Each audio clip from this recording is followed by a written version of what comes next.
Amidst the peaceful wilderness and the winding river, a thought arises. Information is the ultimate weapon to take down an enemy, but it is also a double-edged sword that can backfire on you at any moment. An axe bites deep into a thick tree branch, sending wood chips flying into the air with a heavy chop. Zachary Atwood, a young man with messy black hair and an intense gaze, leans against a tree with a hatchet resting on his shoulder.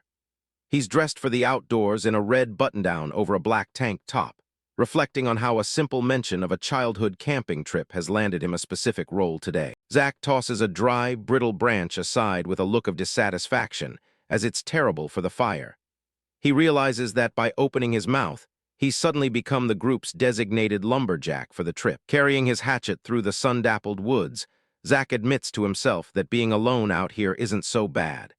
He suspects his dad probably just bought their firewood from a store when they were kids anyway. Zach lets out a long sigh, his eyes narrowing slightly as he enjoys the momentary peace away from the others.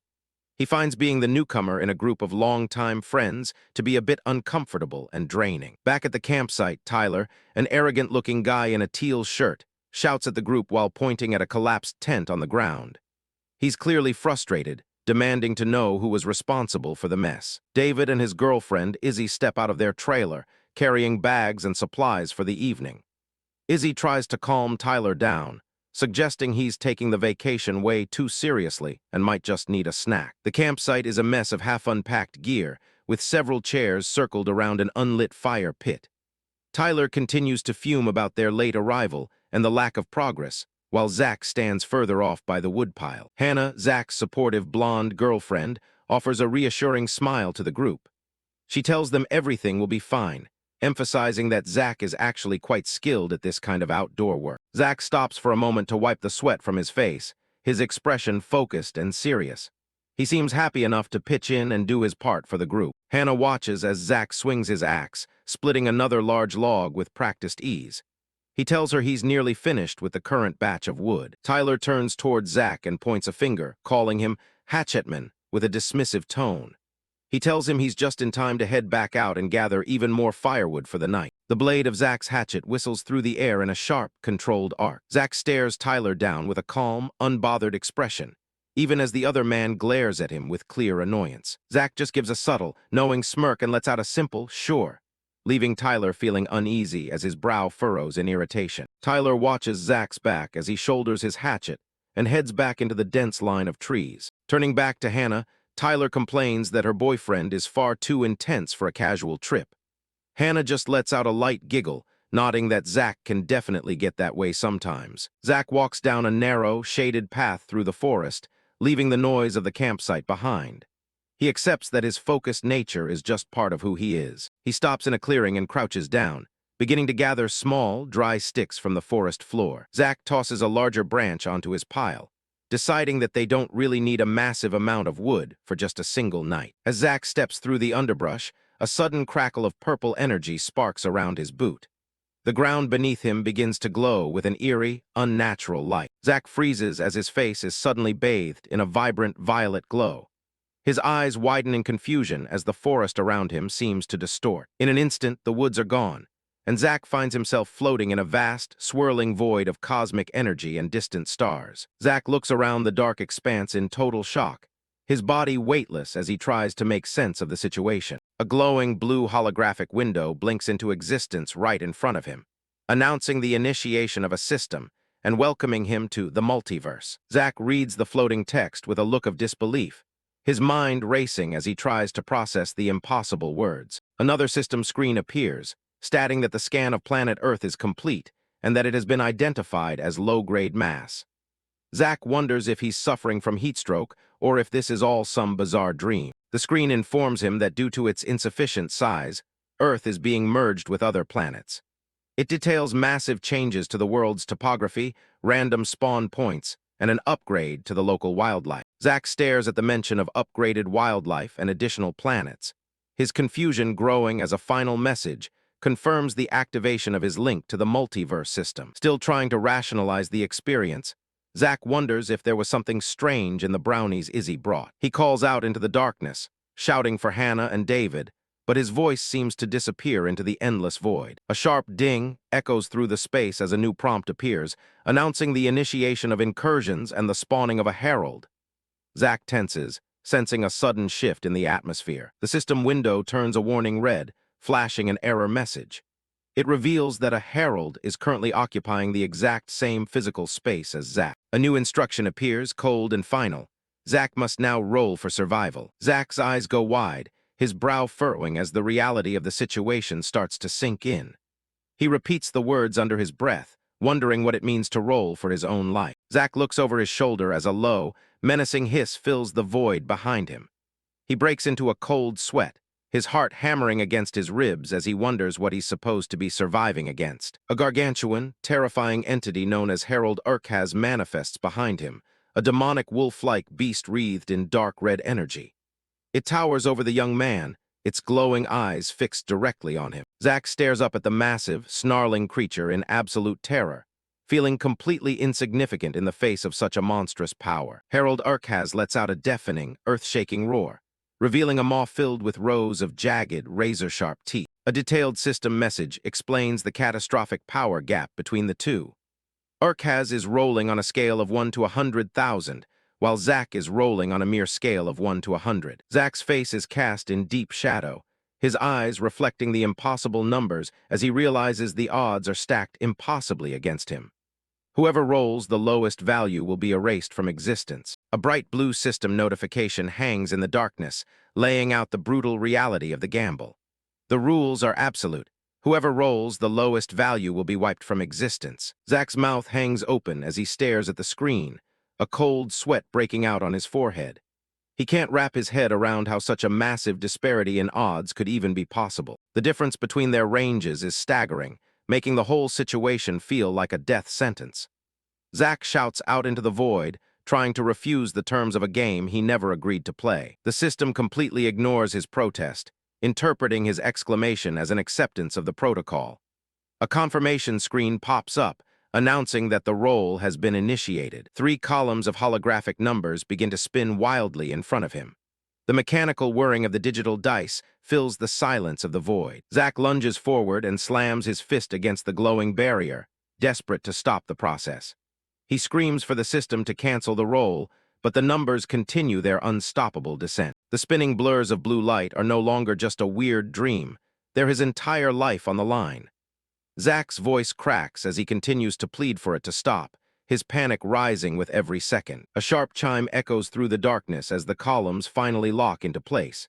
The numbers stop at 096, signaling the end of Zack's turn. Zack stares at the result, his breathing heavy and ragged as the tension momentarily breaks.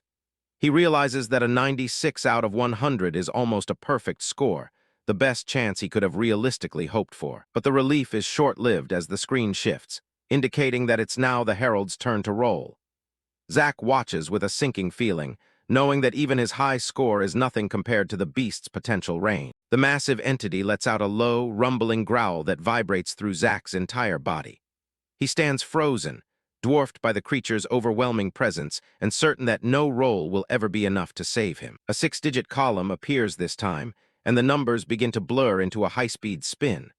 The sound is much louder and more aggressive than Zack's roll. In the face of death, memories of his life back on Earth flood his mind. He thinks of his father, regretting that he never even got the chance to say a real goodbye. He recalls his younger sister, Mackenzie, and the times he spent more focused on his games than on her. A wave of guilt hits him as he reflects on what a disappointment he's been as an older brother. The spinning digits are all that exist in the present, a cruel mockery of his past. The odds are so stacked against him, it's almost laughable. Zack wonders how long his friends back at the campsite will even notice he's gone. To them, he was just the guy who went to get some wood and never came back. He looks up at the towering monstrosity, feeling the weight of everything he's about to lose. It seems impossible that his entire existence is being decided by a single, unfair dice roll. The mechanical whirring intensifies, reaching a deafening crescendo as the spin reaches its peak. Every part of Zack's being screams that this shouldn't be how it ends. Something inside him snaps, and Zack's fear is replaced by a cold, sharp resolve. He tightens his grip on the handle of his hatchet, refusing to just roll over and die. He stares down the spinning numbers, his gaze steady and defiant. Probability doesn't matter anymore. All that matters is the will to survive. Zack glares at the Herald, his eyes burning with a sudden, fierce light.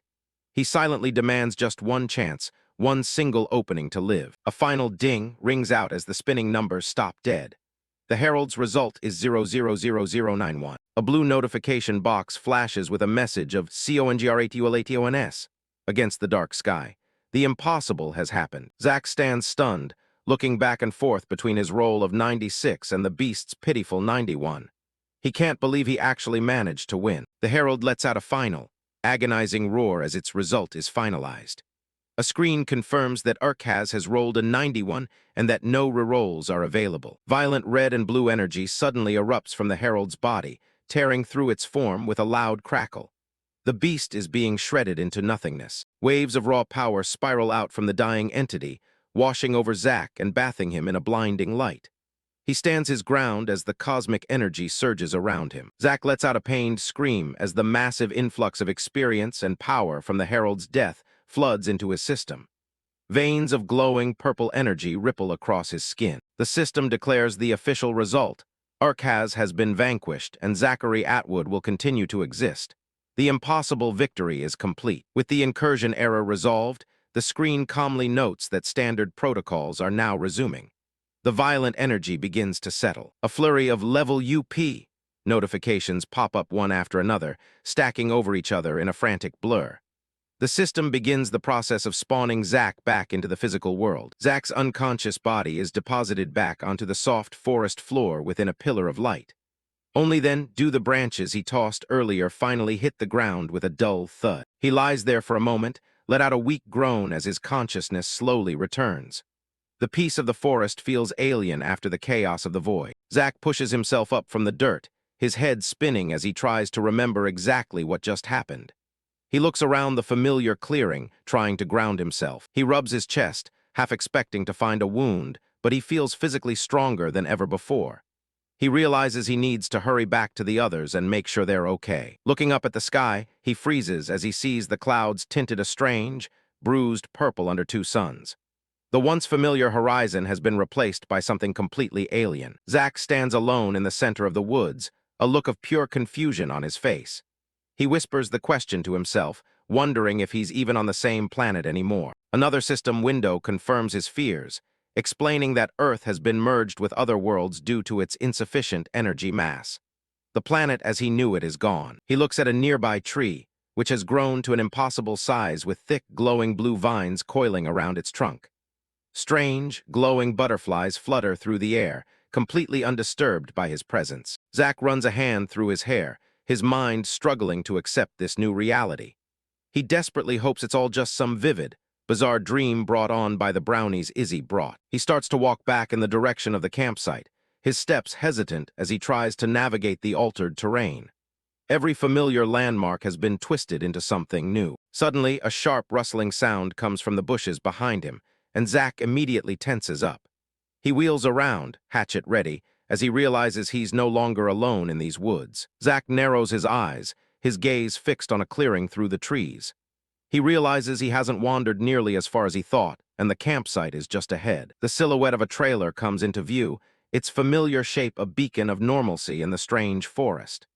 Smoke rises from a fire pit, suggesting the others have already started the evening festivities without him. Zack steps into the clearing, hatchet still in hand, and calls out to his friends. He's eager to tell them about the strange things he's seen, completely unaware of what is waiting for him in the shadows. The campfire crackles softly, but the usual sounds of laughter and conversation are missing. An eerie, heavy silence has settled over the entire campsite. Zack's boots crunch on something on the ground as he surveys the area. A folding chair lies on its side, and a spilled water bottle and open bag of marshmallows are scattered across the dirt. A cold sweat breaks out on Zack's face as the realization of something wrong sets in. He stands frozen, his eyes searching the shadows for any sign of his friends. A massive, purple-skinned beast with jagged white spines is hunched over a metal crate. It tears into whatever is inside with a sickening, rhythmic crunching sound. The creature turns its head, revealing a snout filled with razor-sharp teeth and eyes that glow with a malevolent red light.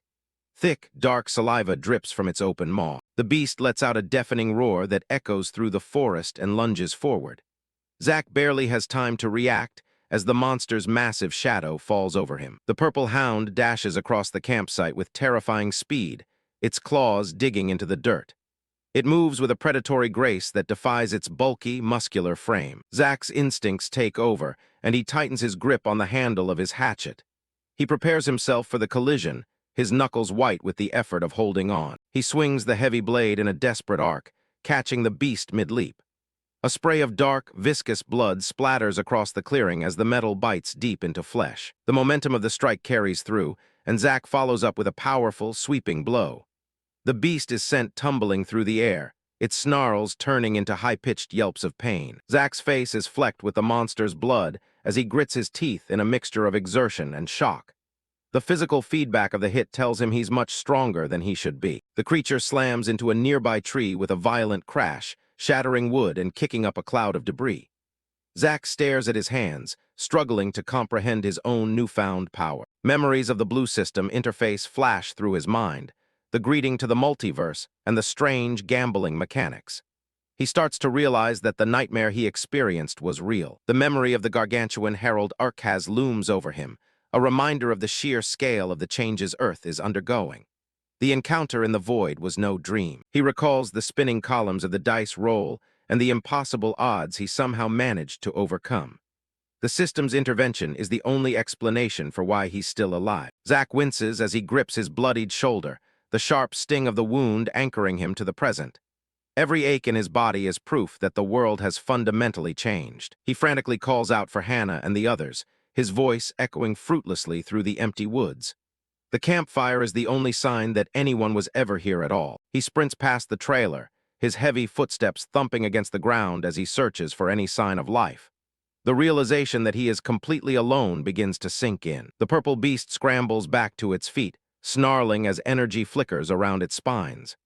Zack realizes that despite his strength, the creature's speed is still a major threat. The monster lunges again, charging headlong to snatch him. Zack narrowly evades the collision, rolling to the side as dust billows around him. He takes a moment to observe the monster's movements from behind the cover of the RV. He notices that while it's fast in a straight line, it struggles to adjust its course once it's at full speed. Zack's eyes widen as a plan starts to form in his mind. He realizes he can use the creature's own momentum against it if he times his move correctly. He takes a deep breath, focusing every ounce of his attention on the snarling monster. This single gambit is his only chance to end the fight before he's worn down completely. The monster shakes its head to clear the daze from the impact. Looking at those bulging muscles, Zack knows one thing for sure. If he gets caught in its grip, it's game over. Zack repositions himself and initiates his plan. He waves his arms and shouts at the beast, drawing its attention toward the edge of the campsite. He needs it to commit fully to its next attack. The purple monster roars and charges forward, its gaze locked onto its target. It gathers speed, becoming a blur of muscle and rage as it closes the distance. At the very last second, Zack pivots on his heel and dives out of the way.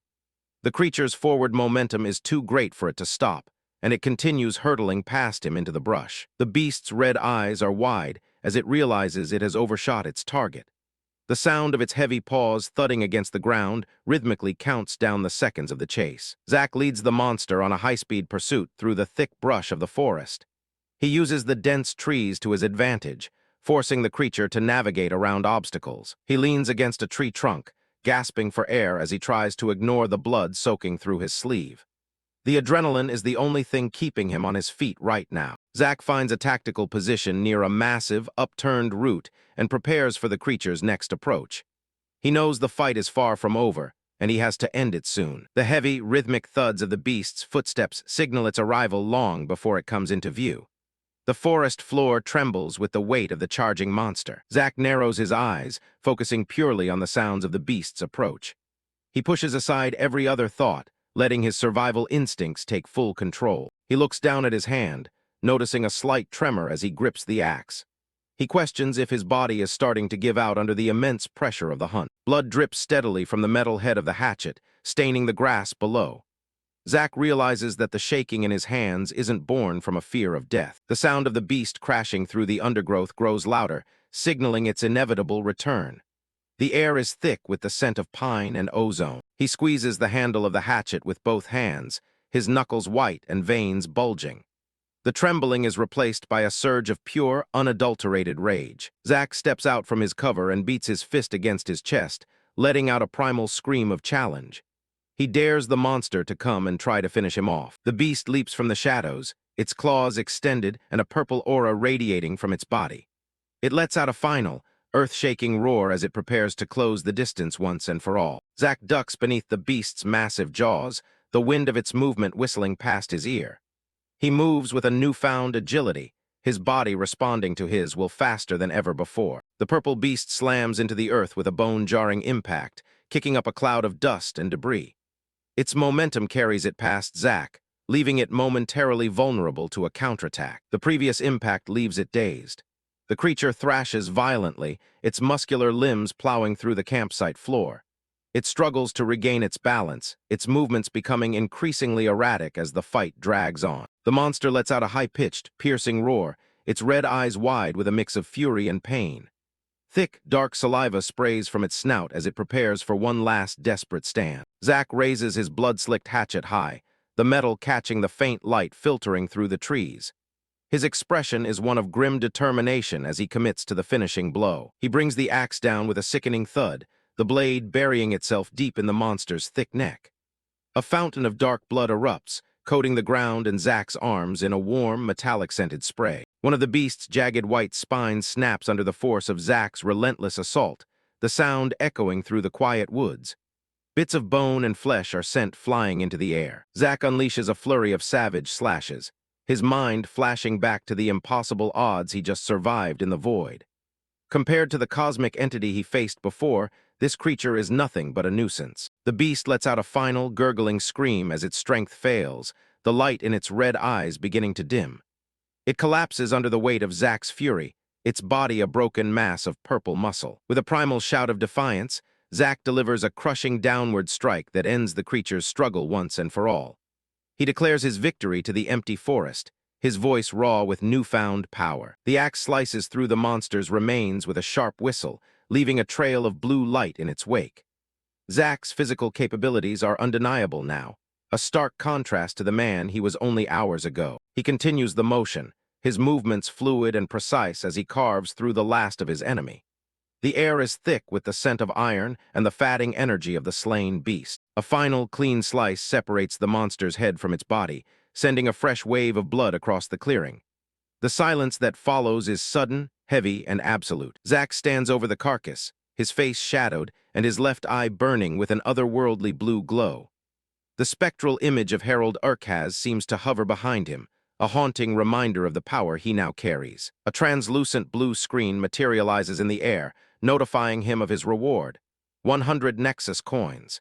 He leans on his knees, his breath coming in ragged, painful gasps as the adrenaline begins to fade. A crimson handprint stains the rough bark of a nearby tree, marking Zack's path as he stumbles back toward the center of the camp.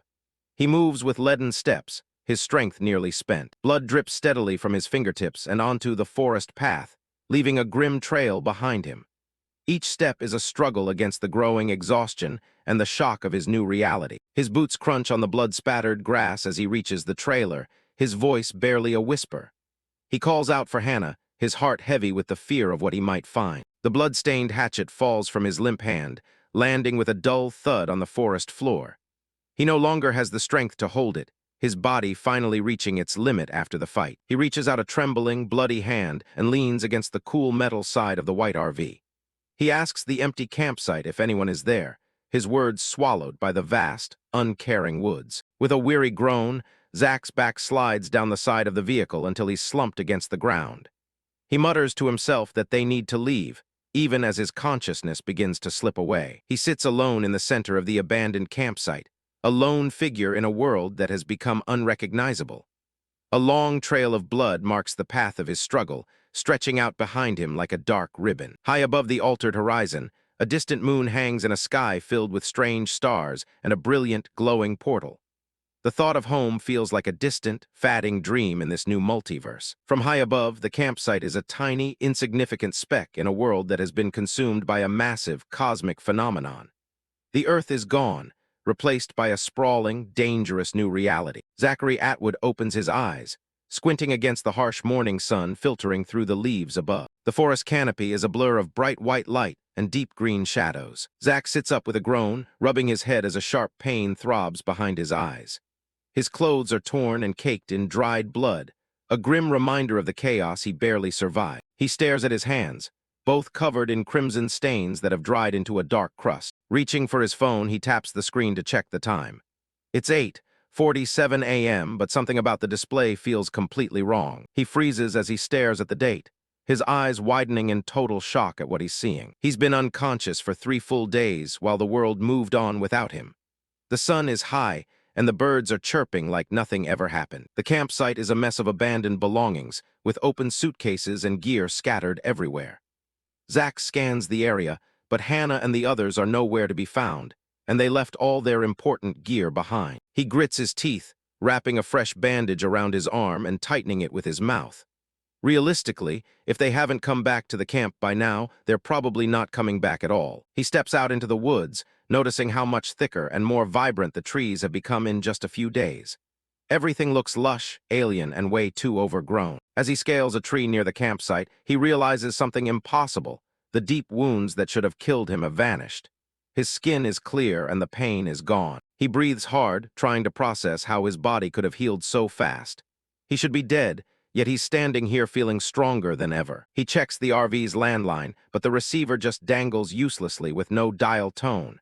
There's no signal for his phone either. Outside, their SUV sits abandoned with the hood up, the battery completely dead.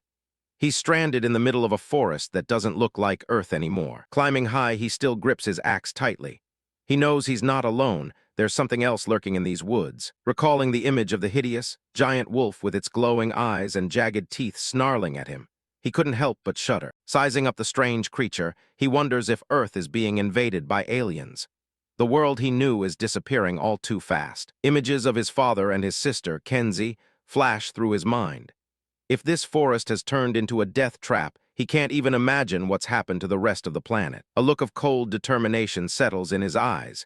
He needs to get home to his family, no matter what it takes. Zack continues to climb, pulling himself up the thick branches with surprising ease. His body feels much lighter and more agile than before. He swings his axe, burying the blade deep into the bark to haul himself even higher into the canopy.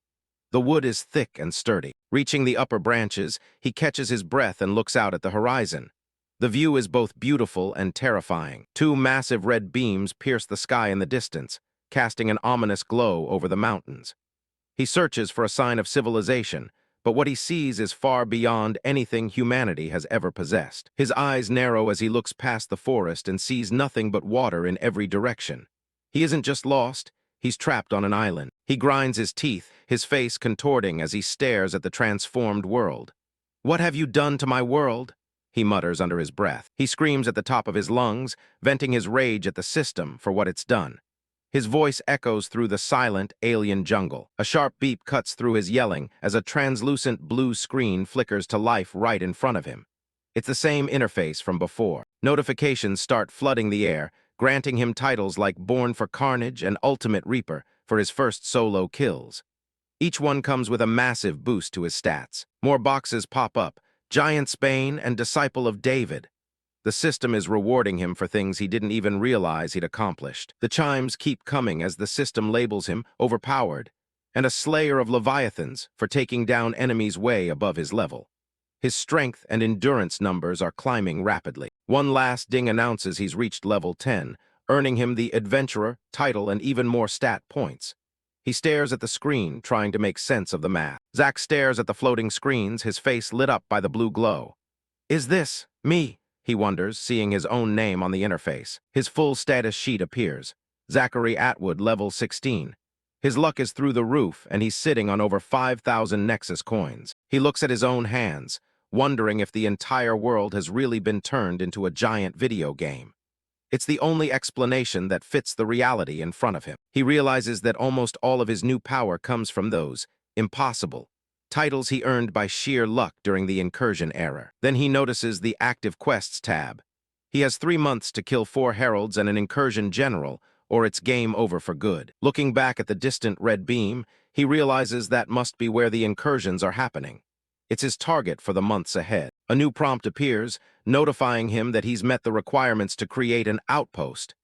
It seems like the system wants him to claim this territory. Zack looks down at the campsite, thinking that a fortified base would be a lot safer than sleeping in an RV in a forest full of monsters. It would be nice to have a place to call home. Fine, yes, he groans, tapping the screen to accept the prompt. Make the outpost. A bright blue rectangle flashes in the air as the system congratulates him on successfully claiming the area. The air feels charged with energy. Suddenly, a voice from the side asks what he's doing. Zack turns to find a small, floating purple orb with a single, galaxy-like eye watching him from the branches. This is Vethabarak, or Abby, his new guide. Zack grips his axe, eyes darting toward the floating purple entity with one large eye. The air hums as the creature, Vethabarak, who calls himself Abby, levitates right in front of him. Zack's face contorts in total confusion. He spent 3 days alone in a death-trap forest, and now a talking orb is hovering in his personal space. His boots slip on the thick tree branch with a loud stumble, sending wood chips flying. He manages to catch himself, but the realization hits him.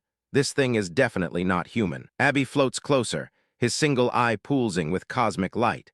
He sounds almost bored as he remarks that they both seem disappointed with the current situation. Zack wobbles precariously, his arms windmilling as he tries to maintain his balance high above the ground. While frantically struggling to regain his balance, he grabs onto a massive, slick-scaled body. Zack's pupils shrink to pinpricks as he looks down in total shock, realizing that he is holding onto the body of a living creature. He barely has time to react before a giant snake begins coiling around the branch and his legs. He realizes he let his guard down for one fatal second. The massive serpent wraps its body around Zack with terrifying speed. He lets out a grunt as the pressure starts to crush the air out of his lungs. The giant snake hisses, its fangs dripping as it looms over Zack. It's coiling tighter and tighter, ready to turn him into its next meal. Zack's face is etched with a grim scowl. He's tired of being the prey in this new world. As the scales tighten around his torso, Zack's gaze hardens. He knows that if he wants to survive and get stronger, he has to start taking massive risks. He lets go of the snake's tail with a quick release, his fingers sliding off the smooth, dark scales. Instead of pulling away, Zack reaches out and grabs the serpent right behind its head with a firm grab. His grip is like iron, pinning the beast's jaws shut. With a roar of defiance, he smashes the snake's head against the tree trunk. He refuses to die in some nameless forest before he even finds his family. A sickening crack echoes through the woods as the branch he's standing on snaps. Zack doesn't stop. He continues to struggle with the serpent as they both begin to plummet. He realizes the system doesn't reward the peaceful. It rewards the hunters and the killers. His battle doesn't stop for even a single moment. Zack realizes that power is the only thing that matters right now. In this new world, nothing is more important than strength in order to survive. I must become the strongest, he declares, his eyes burning with a new, dangerous resolve. Abby watches the display from a safe distance, his eye half-lidded. He sighs, sounding completely unimpressed by the bloody spectacle. The orb floats through the canopy, musing that an outpost would have helped, but selecting a treehouse for one was a pretty stupid idea. He floats away, his galaxy-like pupils shifting. He's seen countless races across the multiverse, and humans have always been notoriously average, pathetic even. Suddenly, a series of wet hacking sounds catch Abby's attention. He pauses, looking back down toward the base of the tree. Blood sprays across the air in a violent shuk. Zack is at it again, swinging his axe with brutal efficiency. Down on the forest floor, Zack is methodically hacking the giant snake into pieces. He's not just killing it, he's making sure it stays down. Abby's eye widens, his expression shifting from boredom to genuine surprise. This isn't the behavior of an average human. Zack stops for a moment, huffing as sweat and blood drip from his chin. He looks like a demon himself standing in the red clearing. The giant snake is in dozens of pieces, its blood soaking the grass in a wide, dark circle. Zack stands in the center of the slaughter, axe in hand. Zack points his axe directly at the alien creature as if sending a message, then looks up at the floating orb. He is still level 16, but he looks like he's aged years in just those few short minutes. Abby floats down, his tone shifting as he admits he might have misjudged Zack's merit. Maybe this human isn't so average after all. Zack just stares back, his expression guarded and suspicious of the talking cosmic eyeball. My name is Vethabarak, but you can call me Abby, the creature introduces himself. He explains he was sent to assist Zack since he chose this area as an outpost. Zack doesn't lower his guard. asking how the thing can talk without a mouth and what exactly assist means. Abby rolls his eye with an annoyed roll, calling Zack a rube for missing the tutorial pixies. He clearly thinks he's dealing with an idiot. Zack's temper flares. He snaps back that the stupid system never sent him to any tutorial. It just left him alone in a demon forest 3 days ago. Abby blinks with a quick blink, his cosmic eye flickering as he processes this new information. 3 days? Abby exclaims, his voice rising in shock. He tells Zack that the world was only initiated 3 days ago, not months as it had thought. The orb taps his tail against his body with a tap-tap, deep in thought. He's trying to reconcile Zack's high level with the short time since integration. Oh wow, I must have been assigned to a Defier, Abby shouts, sounding excited for the first time. Zack just looks more confused, asking what the hell a Defier is. Abby decides it's time for some actual explanations. He shows Zack a vision of glowing planets drifting in a cosmic void, explaining that Earth has been integrated into the multiverse. He describes a realm of countless planets that has existed for billions of years, far beyond Earth's comprehension. Abby further reveals that when Earth was integrated, most people were teleported to these tutorial towns to learn the system's rules. They will spend time getting acclimated there, staying safe for a period of 1 month, and Zack's family is likely among them. In contrast to the deficient, ones who cannot naturally absorb energy from the universe, they will be cast by the system into a separate void. Afterward, they will be released into the wilderness, a place teeming with monsters where they will eventually become prey for these creatures. Back at the quiet, empty campsite, Zack stands alone with his axe, looking down at the scattered belongings of his missing friends. He asks Abby what a Defier is in this cruel hierarchy. Zack's eyes narrow, a golden glint reflecting his growing intensity as he asks if he is also destined for the same bloody end. Abby describes a Defier as a mortal who somehow manages to gain power far beyond any initial expectations. A man stands bathed in radiant, golden flames, a visual testament to someone breaking the system's rules. A montage of Zack's recent life-or-death struggles flashes by, his desperate fight against the giant wolf and the crushing grip of the snake. Abby notes that the system believes Zack is weak and has left him to die, but he continues to defy fate. Abby admits that his situation is extreme, even by the standards of other Defiers. He warns that while Zack has been given a fantastic opportunity, his path will be anything but easy. Honestly, the description of Defiers and deficient ones is a bit confusing. But according to the admin, Zack is basically a deficient one who was left behind by the system in the wilderness. However, because he luckily survived the dice roll and defied the system, Abby calls him a Defier. That's why the system keeps throwing incredibly difficult quests at him. If you have a different take, please leave a comment so I can adjust things in the next parts. Thanks. Zack doesn't look impressed, his face still splattered with the blood of the giant snake. He skeptically asks if nearly dying due to a dice roll can really be called an opportunity. To help Zack understand, Abby describes the system as a massive hand with power rivaling that of the galaxies. The creature continues to declare that the system's voice is one of the very few things that actually carries weight in this multiverse. The ethereal hand hovers menacingly over Zack's silhouette, its power dwarfing the small clearing. Abby warns him that the system has no patience for cowards. The hand clenches around Zack with a powerful grip. While Abby points out the fate of Defiers who do not obey the system, it states that if he fails or abandons the assigned quests, he will be punished. Zack realizes he has no choice but to complete the quests and slaughter every demon that stands in his way. His eyes flash with a dangerous, golden light as he stares back at the floating guide. He asks with a low growl if he even gets a choice in his own destiny. Abby continues to remind him that he is on the front lines and that the system is watching his every move. Suddenly, Abby's eye darts to the side with a sharp glance, his wings flickering as if he's heard something Zack hasn't. Abby's tone shifts, urging Zack to try and complete the incoming quests within a single month instead of the allocated 3. He starts to explain the benefits before his voice trails off. With a sudden, pained "AUNGH," Abby's form begins to distort and flicker violently.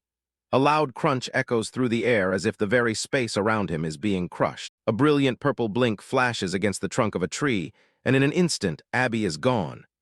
Zack looks around in total shock, his axe ready, calling out for his vanished guide. A cold blue notification box appears in the air where Abby just stood. Outpost Administrator RETURNED Early BY System. Zack can only stare at the fatting purple sparks. Sweat beads on Zack's forehead as he tries to process the sudden disappearance. "What the hell?" he mutters, his breath hitching. His face hardens into a mask of grim determination as he repeats the deadline to himself. 1 month. The scene shifts to the opulent, Gothic halls of Clan Ockrell's castle, where demon nobles are gathered for a lavish feast. The air is thick with the sound of chatter and the clinking of glasses. Agras, a demon aristocrat with shoulder-length purple hair and small red horns, leans against a stone railing. Dressed in ornate military noble attire, he stares down at the crowd with a look of cold, calculated boredom. A noblewoman with long red hair and curved horns, Aaliyah, approaches him in a provocative red gown. She remarks with a sly smile that he doesn't look very happy today. Aaliyah stands beside Agras, holding a glass of dark wine as she tells him he should be celebrating. Agras barely glances at her, asking flatly what he would have to celebrate in a place like this. From their high vantage point, they look out over the grand feasting hall filled with rows of long tables and bowing servants. Aaliyah reveals that his grandfather, the clan patriarch Ockrell, has just named him the new Incursion General. Agras looks toward the other nobles, including a tall man with long white hair and red horns who stands nearby in polished white armor. A close-up reveals Agras's narrowed blue eyes, glowing with a faint, predatory light. He knows that the title of general is an honor his kin would gladly kill to obtain for themselves. The white-haired demon noble stands silently, his expression unreadable but his presence imposing as a member of the elite clan. Aaliyah teases Agras, telling him he'll finally have to prepare for a real fight instead of wasting all his time at the local brothels. Agras looks back at her, his expression shifting to one of mild offense as he asks if she really thinks he's that simple. Agras slowly steps down to the main floor. He scoffs at the idea of a direct fight, calling it their game and not his. Suddenly, a nearby blonde-haired demon noble lets out a strangled "URK" and clutches his throat. Purple blood begins to spill from his mouth, his eyes wide with sudden agony. The poisoned demon collapses onto the floor with a loud crash, his glass shattering into 1,000 pieces as the other guests recoil in horror. A white-haired noblewoman screams in terror, demanding to know who did this while begging for someone to help the dying man. Around her, the other nobles only whisper among themselves, their faces masks of cold indifference. A close-up shows the poisoned man's hand, twitching feebly in a spreading pool of dark purple blood. No one moves to assist him. Agras is shown in a disorienting, upside-down perspective, his cape billowing as he watches the chaos. He muses that fools will always believe they are the ones pulling the strings until they find themselves being strangled by them. A peaceful stream ripples over the rocks in the middle of the woods. A blue glowing insect zips through the air, completely undisturbed, until a massive Bargus dips its snout in for a quick drink. The demon dog is just minding its own business, getting hydrated for the hunt. That little blue bug circles back around and lands right between those glowing red eyes. It's a surprisingly calm moment for a monster that usually eats people, but its ear twitches as it catches a sound it didn't expect. It starts to turn its head, sensing a predator is nearby. Too late, Zack is already hovering right behind it with his axe. One massive swing, and the beast is split wide open. Another 100 coins and a level up.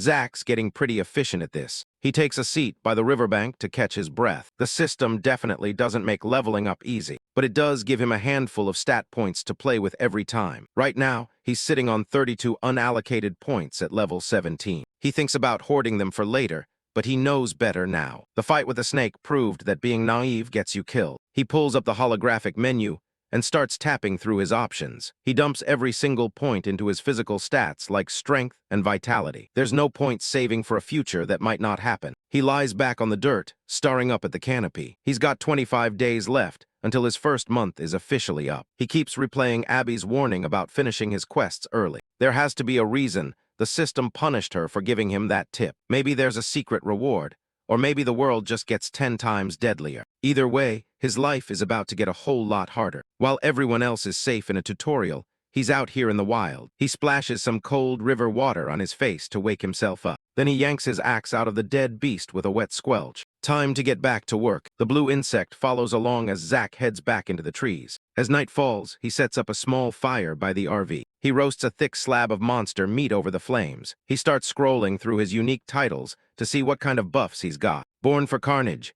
gave him a flat 10% boost to all stats just for being the first to kill a monster. Ultimate Reaper For soloing an Incursion General adds even more on top of that. And Slayer of Leviathans, for the snake kill is just icing on the cake. He takes a big bite, feeling the raw power these titles provide. He wonders about the Outpost and why he didn't get a title for creating it, which might mean someone else out there already did it before him. He stares into the fire, remembering how that tiny snake became a giant in an instant. Zack knows he's not the only one playing this game, and there's no telling how strong the competition is already getting. He needs to find something in the shop to close the gap, something to make him stronger or help him find his family. But in this new world, absolutely everything worth having costs Nexus coins. He swipes through the holographic menu, doing the math based on his kills so far. 100 coins for a dog plus whatever he got for the snake. It's a decent start. Then he sees it, a teleporter. He stops mid-bite as the possibility of seeing his family again starts to feel real. Could it bring them to him or drop him right on their doorstep? He'd settle for just getting back to civilization. But then the price tag hits him like a 10-ton weight.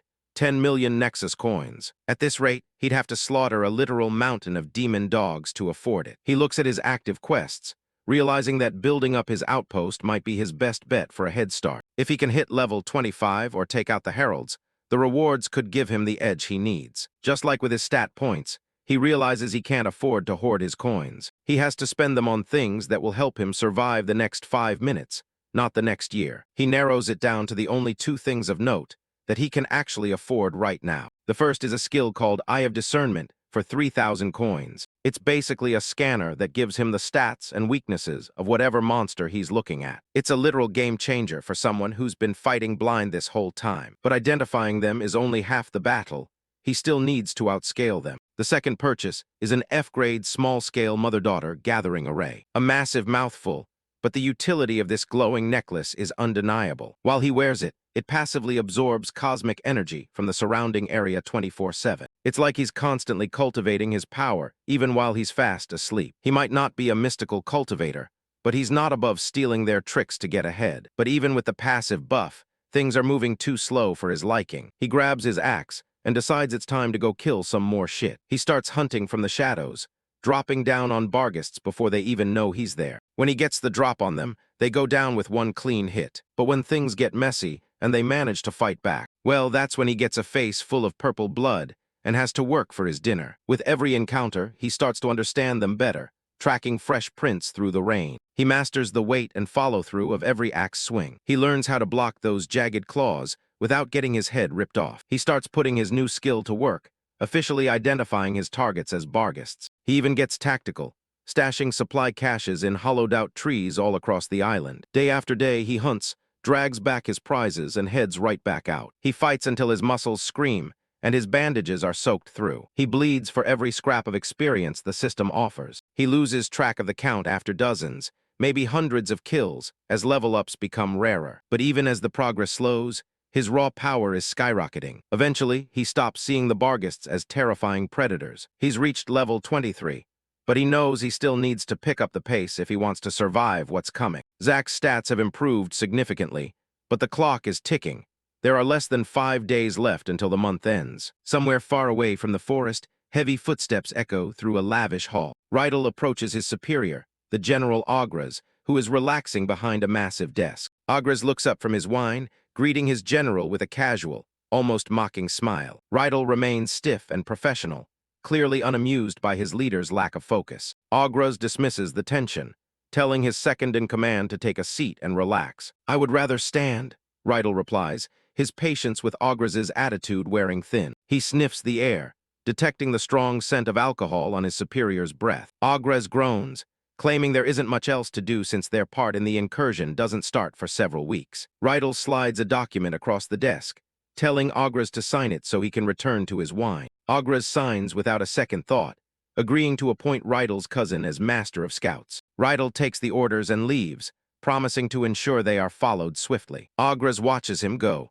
relieved to have the tedious paperwork out of the way. The heavy doors shut with a final click, leaving the general to his luxury. He smiles to himself, thinking about how he'll finally be free from this den of Barghist in just a few more weeks. Back on the island, Zack moves through the brush with quiet efficiency. He places a hand on a mossy rock, steadying himself as he stalks his prey. His eyes are sharp, peering through the leaves at a creature in the distance. A massive Barghist is sniffing the air, completely unaware that it's being watched. Zack stays low and remains downwind, waiting for the perfect moment to strike. He's confident the monster hasn't noticed him yet. Suddenly, a flash of red light catches his eye. Something is very wrong. From the shadows, a second monster lunges forward with a bone-chilling snap of its jaws. Zack is caught off guard as the creature's terrifying presence fills the area. Fortunately, he didn't act impulsively just now. He quietly slips away from this danger zone. This beast is different, larger, faster, and far more lethal than any he's hunted so far. It sniffs the air, the scent of blood driving it into a primal frenzy. As if catching a scent, its frantic red eyes search wildly for the new intruder. With a deafening roar, the beast begins to thrash about and search the surroundings. The force of its charge is overwhelming, a true predator from the demon realm. Zack is no longer nearby, but the monster's scent tracking and searching speed is truly terrifying. What the hell was that thing? He thinks, his mind racing as he makes a break for it. It's significantly larger than the others, with claws as big as his arm. Could it be a herald? He silently assesses. He realizes he can't win this fight head-on.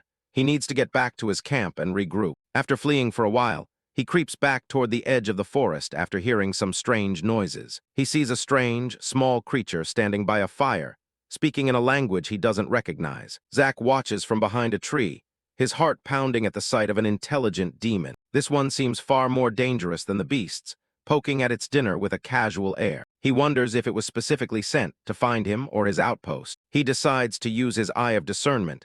Hopping it will reveal how to handle this new threat. The skill identifies the creatures as an imp and a gwilgi, both belonging to Clan Azrazak. Zack's heart drops when the imp stops and turns its head directly toward his hiding spot. Shit, it sensed my ability, he realizes, as the imp begins to shriek and gather a sinister purple energy. Zack hastily dodges that blinding purple sphere, gritting his teeth in fury as he realizes this enemy is far more powerful than any of the monsters he has encountered before. The creepy little imp starts charging up a ball of purple soul fire. Zack ducks just in time as it flies past, wondering if the thing actually sensed his power. He grits his teeth, knowing things just got a lot more complicated. He swings his small axe, and surprisingly it works.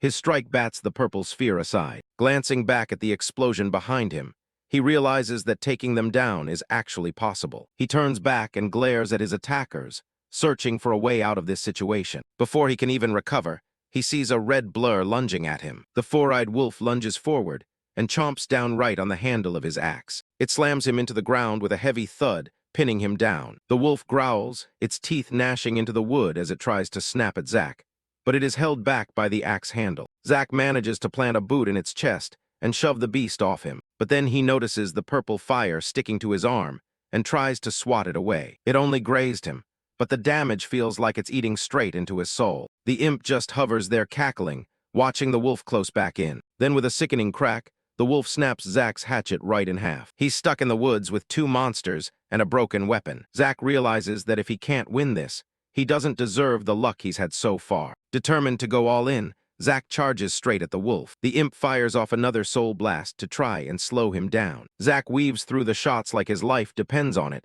because it does. The wolf leaps, claws out, and ready to finish him off. Instead of backing away, Zack catches the beast midair. Ignoring the scratching claws, Zack hugs the creature tightly, completely pinning its body. He rides the monster all the way to the ground, slamming it into the earth. He starts raining down blows on the beast's head. He's completely lost in the frenzy of the fight now. A final punch connects with a loud crunch to the wolf's jaw. He stands over the mangled wolf, covered in blood and breathing heavy. Behind Zack's back, the imp is still grinning, as if it's all just a game. Suddenly, a massive wave of purple energy erupts from Zack's body. In a moment of fading consciousness from the pain, he feels something deep within him begin to shift. The soul fire that was burning him, suddenly, doesn't feel like an enemy anymore. He realizes his big victory from before was just pure, dumb luck. In a moment of fading consciousness from the pain, he feels something deep within him begin to shift. It lunges its sharp red tail straight at his throat. But at this moment within Zack's body, a stream of energy begins to awaken, cosmic energy, the fundamental building block that holds the entire multiverse together. He's had this power inside him since the very first thing he killed. The gathering array skill wasn't just a stat boost.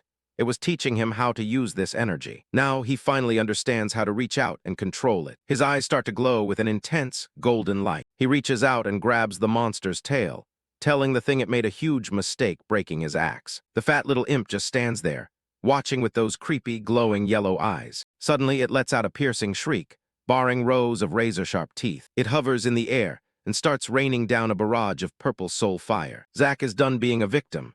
He dives straight into the chaos, grabs the wolf's tail and swings it with all his might. He lets out a thunderous roar as he uses the wolf's body to strike directly at the incoming cluster of purple spheres. He's pushing himself to the absolute limit, the energy burning through his veins. The imp takes the full brunt of Zack's rage, its body swallowed by the explosion and the mangled flesh of its own pet. The entire clearing goes up in a blinding flash of power. A whole month passes, and Zack has managed to survive until day 30. He's been keeping track of time by scraping tally marks into the side of a cliff. The woods have become his home, and he's made his base right by a quiet pool of water. He watches the water splash, a rare moment of peace in a world that's gone to hell. Zack sits and sharpens his gear, his body now covered in scars and primitive bandages. He inspects the new axe handle he just fashioned and decides that it is finally good enough for what's coming. He wanted to reach level 25 and unlock a class first, but he doesn't have any more time to wait. He knows the system won't slow down for him, so he has to keep the momentum going. Risking everything is the only way to get the best rewards, and he's ready to gamble again. Zack stands tall, looking like a total predator now, ready to hunt down a second herald. Far away from Zack's island, a hand with blackened claws grips a stone ledge. Two figures stand on a high balcony, looking out over a dark landscape. Agra smirks, thinking about what a busy month it's been for them. He asks Rydell if he agrees, and the stoic warrior admits it's been a lot of work. They know this is just the beginning. Once the portal finishes forming, they'll be cut off from their clan to start the real invasion. They look down at the massive army they've assembled around the forming gate. Under a blood-red moon, thousands of warriors stand ready, led by a commander who can hardly wait for the war to start. Zack lunged forward with his axe, narrowly dodging a massive strike. The vul snarled, its red eyes locked on its prey as he twisted away in midair. He hit the ground hard, tumbling across the grass to put some distance between them. The fighter dug his fingers into the dirt, sliding to a halt as he prepared for the next rush. Zack was gasping for air, his body reaching its limit from the constant dodging. The level 45 vul loomed over him, its massive shadow dwarfing the human fighter. His mind drifted back to a quieter time, fishing by a lake with his father. The bobber dipped beneath the surface with a quiet plop. Zack's father explained that every animal has a specialty, like a bird's wings or a rabbit's speed. "Oh, you got one?" A younger Zack cheered, watching the rod bend. His dad gave the line a sharp yank to set the hook. He sighed as the fish escaped, nodding that while they weren't strong, fish were incredibly slippery. The man continued that humans don't have natural weapons, but they have something better: tools and traps. The point wasn't to be faster or stronger than the prey. "We catch stuff 'cause we figure it out," he said, baiting a hook.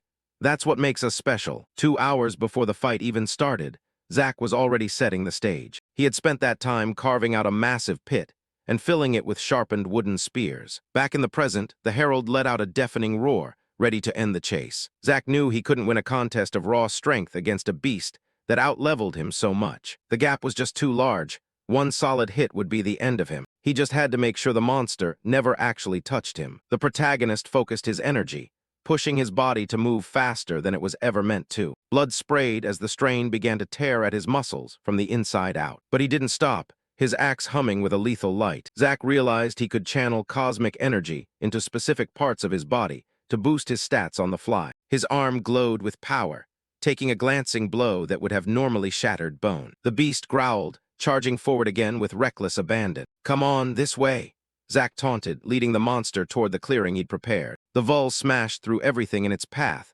blinded by its own predatory rage. Every drop of energy he used had to count.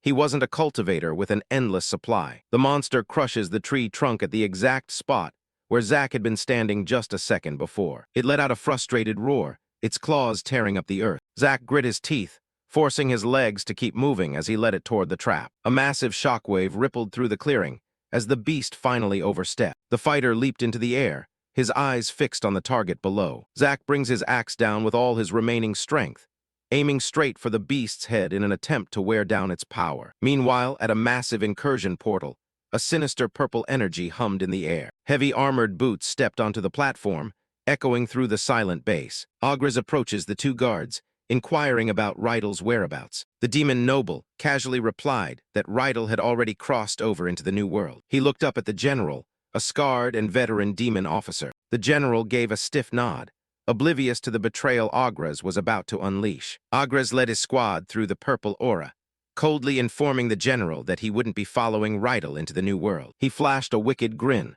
his fangs catching the light as he prepared to strike down his superior. A massive energy beam shot across the sky, marking the start of his bloody rebellion. Back in the woods, Zack was running for his life, every muscle screaming in protest. His necklace flared with a chaotic light, barely containing the power surging through him. He could feel his body literally ripping at the seams as he pushed the cosmic energy too far. The level 45 Vul was closing the distance, its heavy thuds echoing through the trees. Zack spotted his target ahead, a patch of ground that looked perfectly normal but was anything but. The beast let out a terrifying roar, certain it was about to taste blood. It was a neck-on-neck race as the two tore through the forest floor. Zack grit his teeth against the searing pain, forcing his legs to find one last gear. He made a break for the hidden pit he'd lined with sharpened spears. The monster snapped at his heels, missing by mere inches as they reached the clearing. With a sudden burst of energy, Zack dug in his heel and made a sharp 90-degree turn. He launched himself into the air, clearing the hidden trap in one desperate leap. The Vul tried to lunge after him, but its massive size made it impossible to stop. It fell straight into the pit, the sound of splintering wood and tearing flesh filling the air. The Herald's red eyes went wide as the predatory thrill turned into a fight for its life. Zack landed hard on the far side and spun around to see if his plan had actually worked. The beast was completely pinned, the massive wooden stakes driven deep into its body. It thrashed and shrieked in a pool of its own blood, but there was no escaping the trap. The glow in its eyes slowly faded as the last of its HP drained away. Suddenly, a flood of system messages appeared, announcing that Zack had reached level 25. He leaned back and took a deep breath, finally able to say he'd done it. He started laughing like a madman, the sheer absurdity of his survival finally hitting home. He looked up at the sky and gave the goddamn system a one-fingered salute for making him work so hard. But suddenly a burst of red light flares up, and a roar erupts, shaking all the surrounding trees. His triumph was short-lived, as a pair of glowing red eyes suddenly emerged from the brush. His heart dropped into his stomach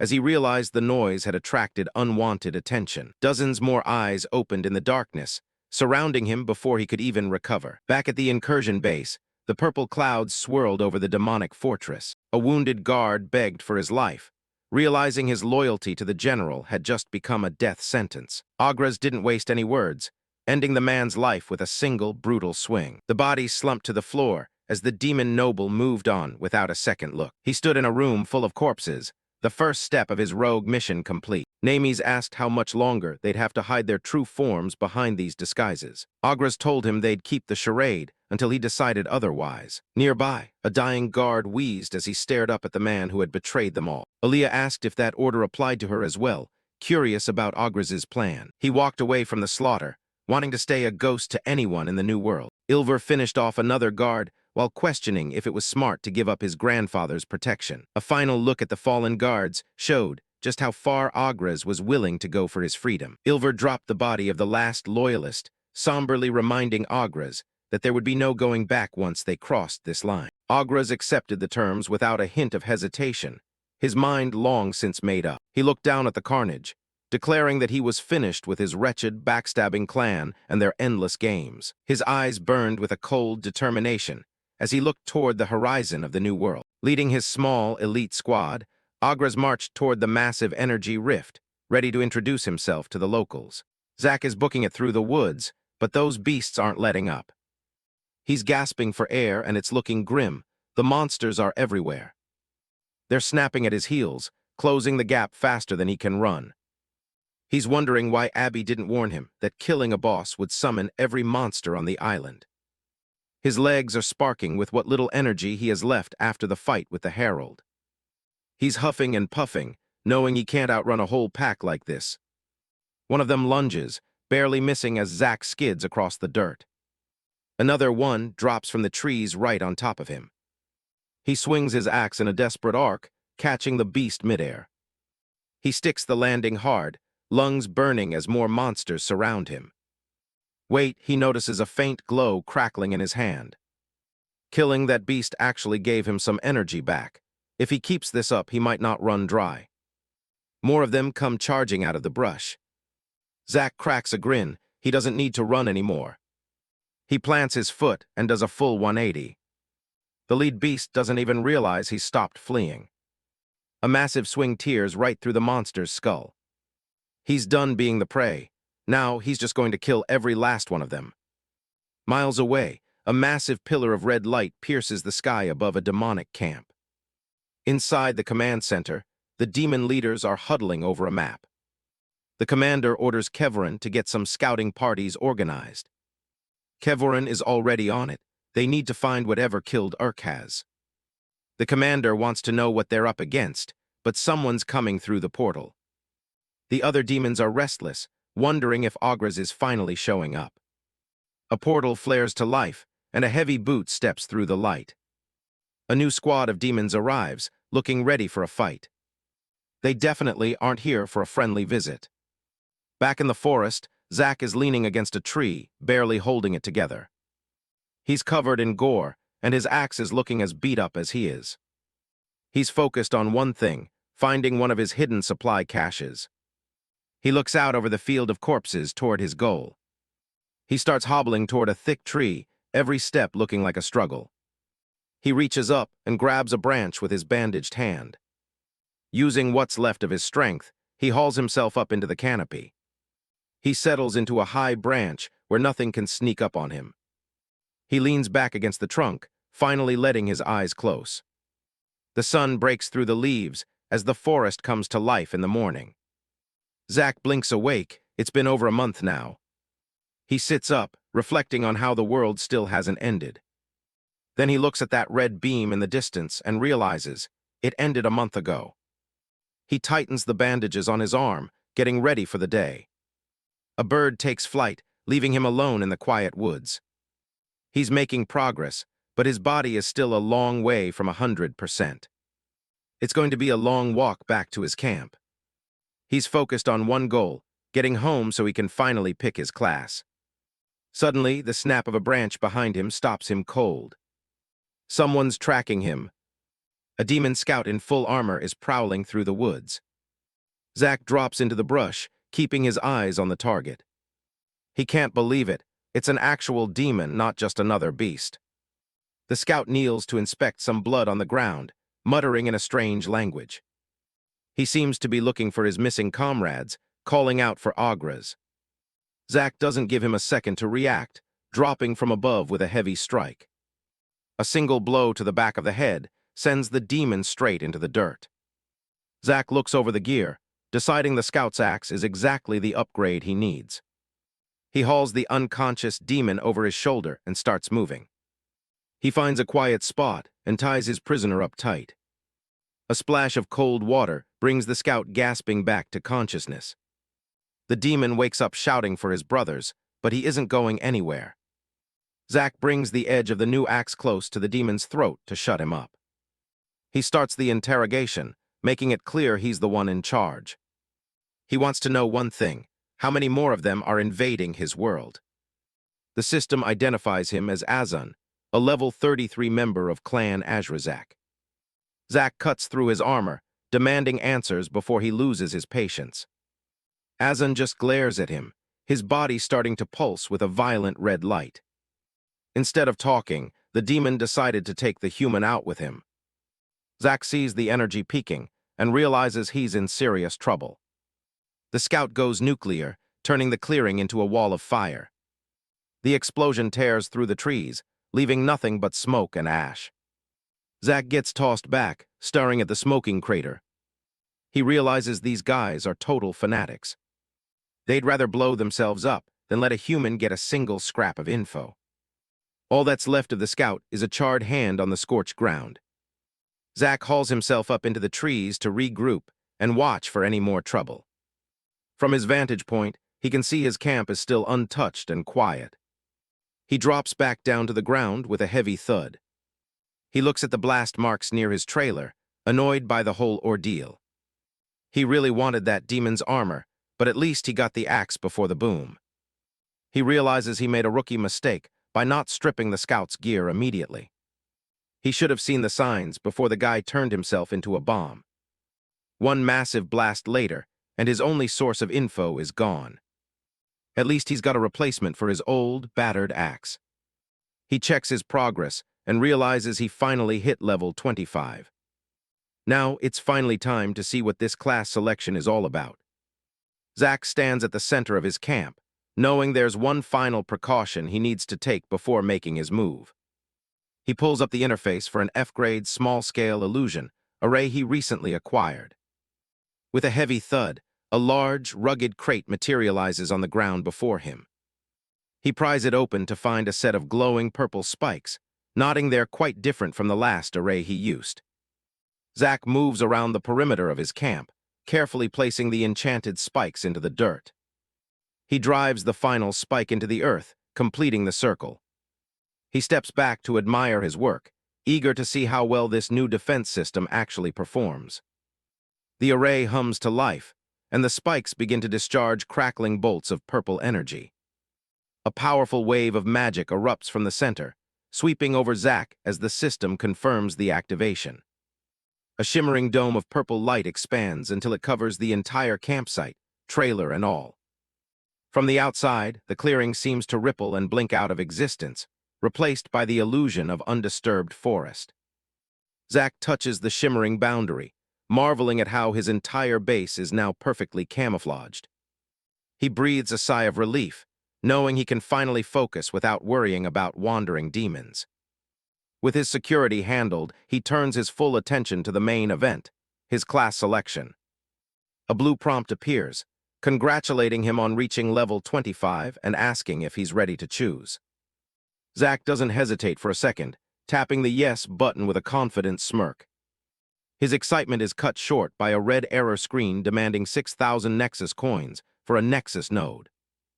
Zack curses the system's greed, realizing this will wipe out nearly every coin he's earned through blood and sweat. He bites the bullet and confirms the purchase. Desperately hopping the process doesn't give away his position. A beam of light strikes the ground, and a massive, glowing crystal node materializes in the center of the camp.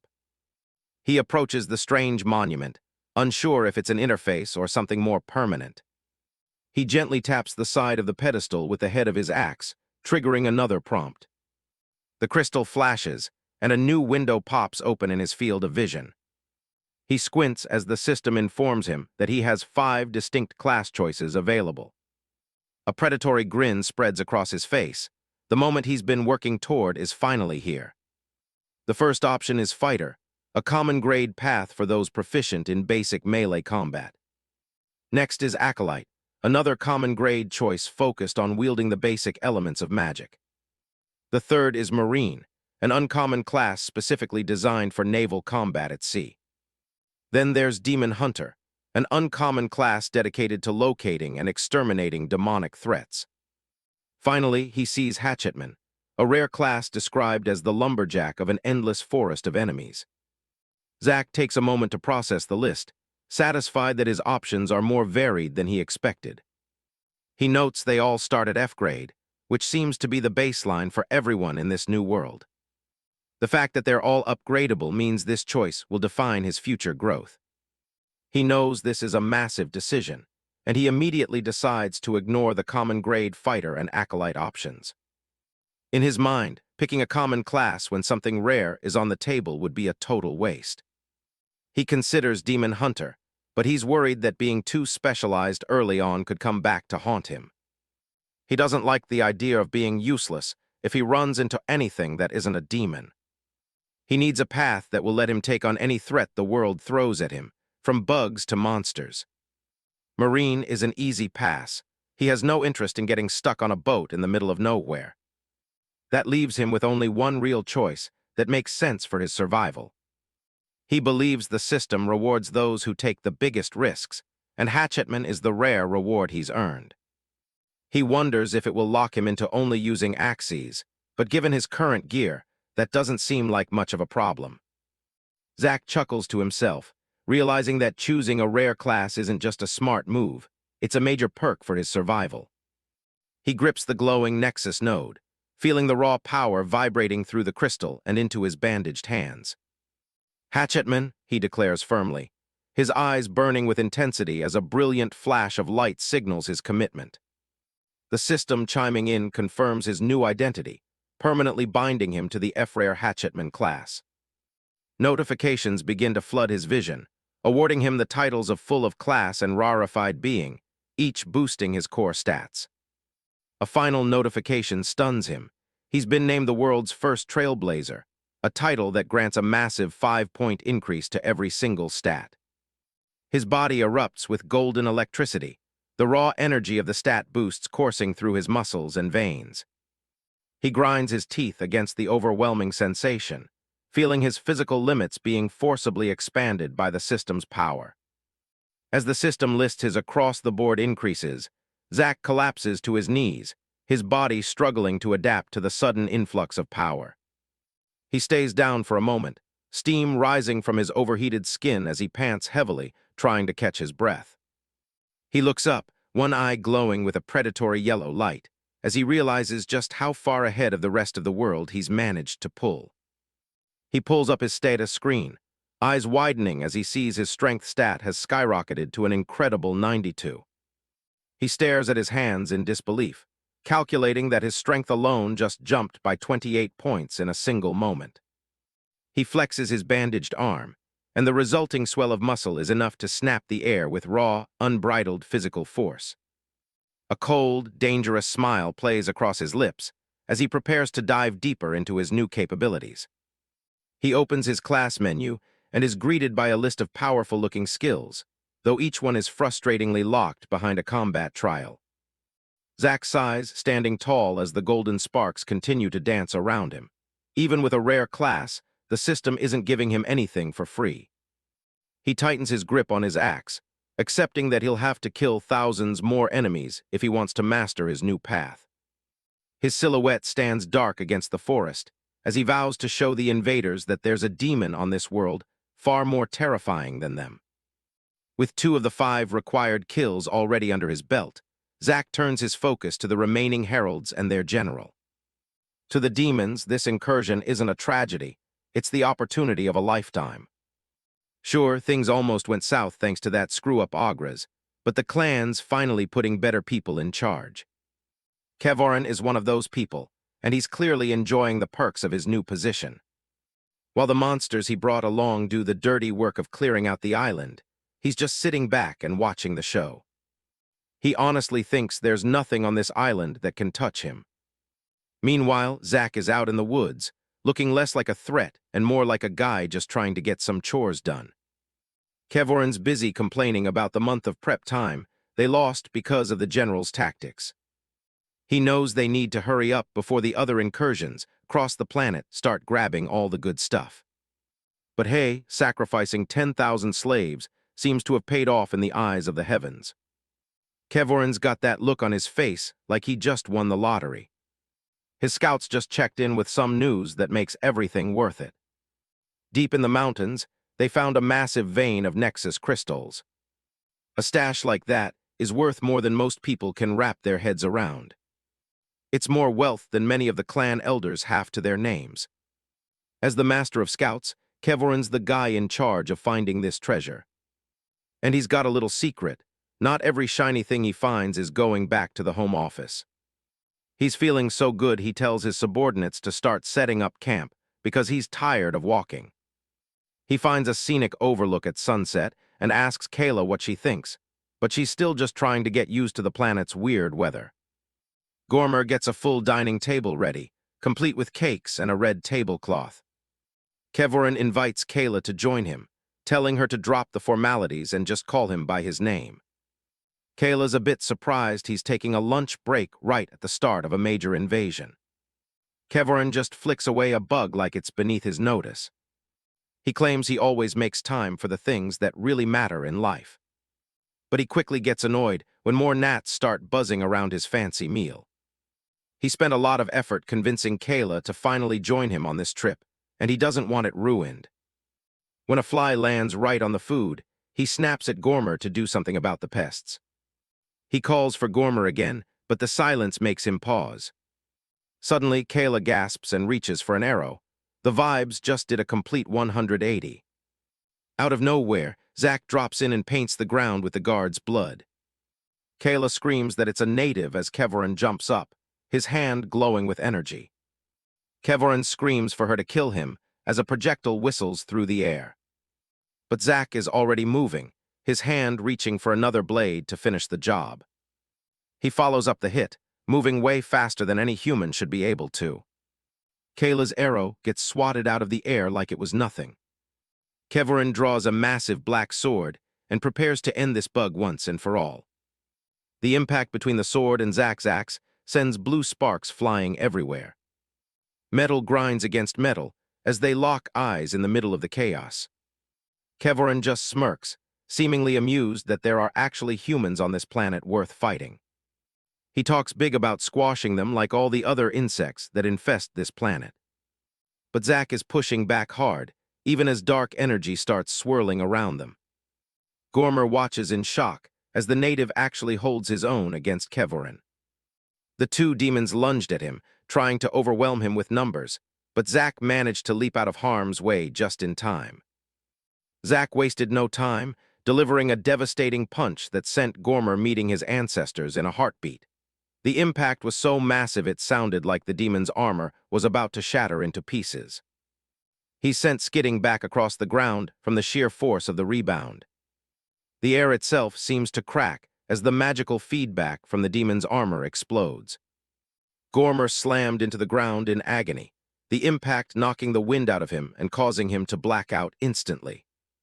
Kevorin doesn't waste a second, lunging forward with a strike that shatters the earth where Zack was just standing. He's genuinely confused how a native is even keeping up with him. Zack grips his axe tighter, the wood groaning under the pressure as he prepares for the next round. Dark energy began to coil around Kevorin, his power surging as he realized he was in deep trouble, with Zack's axe already swinging down from behind his back. A surge of amplified dark energy from Kevorin arced through Zack, forcing a scream of pure agony from his throat. While he's distracted, a purple-fletched arrow whistles through the air from the sidelines.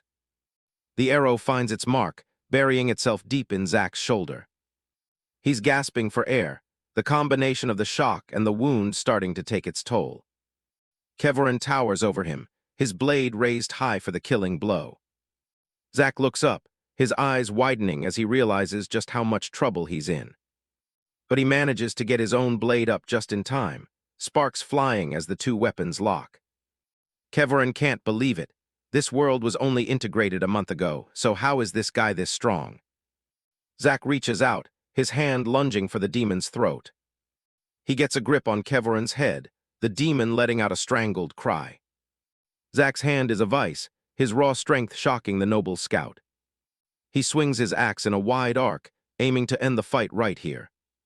But Zack realized he wouldn't be able to end this fight as long as that woman on the sidelines kept harassing him with her relentless arrows. Zack froze his assault, tilting his head just in time to feel the arrow graze his cheek. He knew that even a split second of losing focus on the demon in front of him would allow those arrows to claim his life. Zack leaps back to create some distance, his breath coming in ragged bursts. He wipes the blood from his face, never taking his eyes off his opponent. The two of them stand there for a second, catching their breath under the red-tinged sky. Gormer is still clutching his gut in the background, clearly out of the commission. Kevorin admits that Zack is actually pretty impressive for a mere human. He says he's heard of humans who managed to claw their way up from the bottom. The rejects and the trash who weren't even supposed to survive the integration.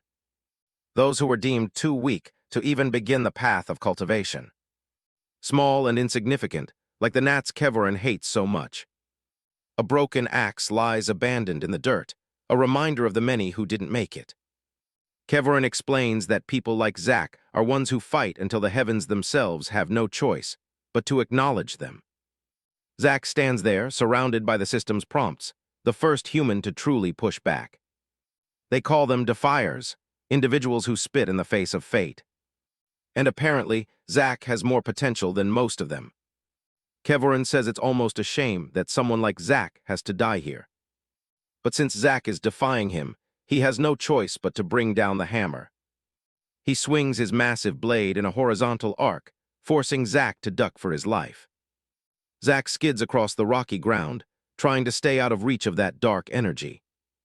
He throws himself forward, his axe clanging against Kevoran's armor one more time.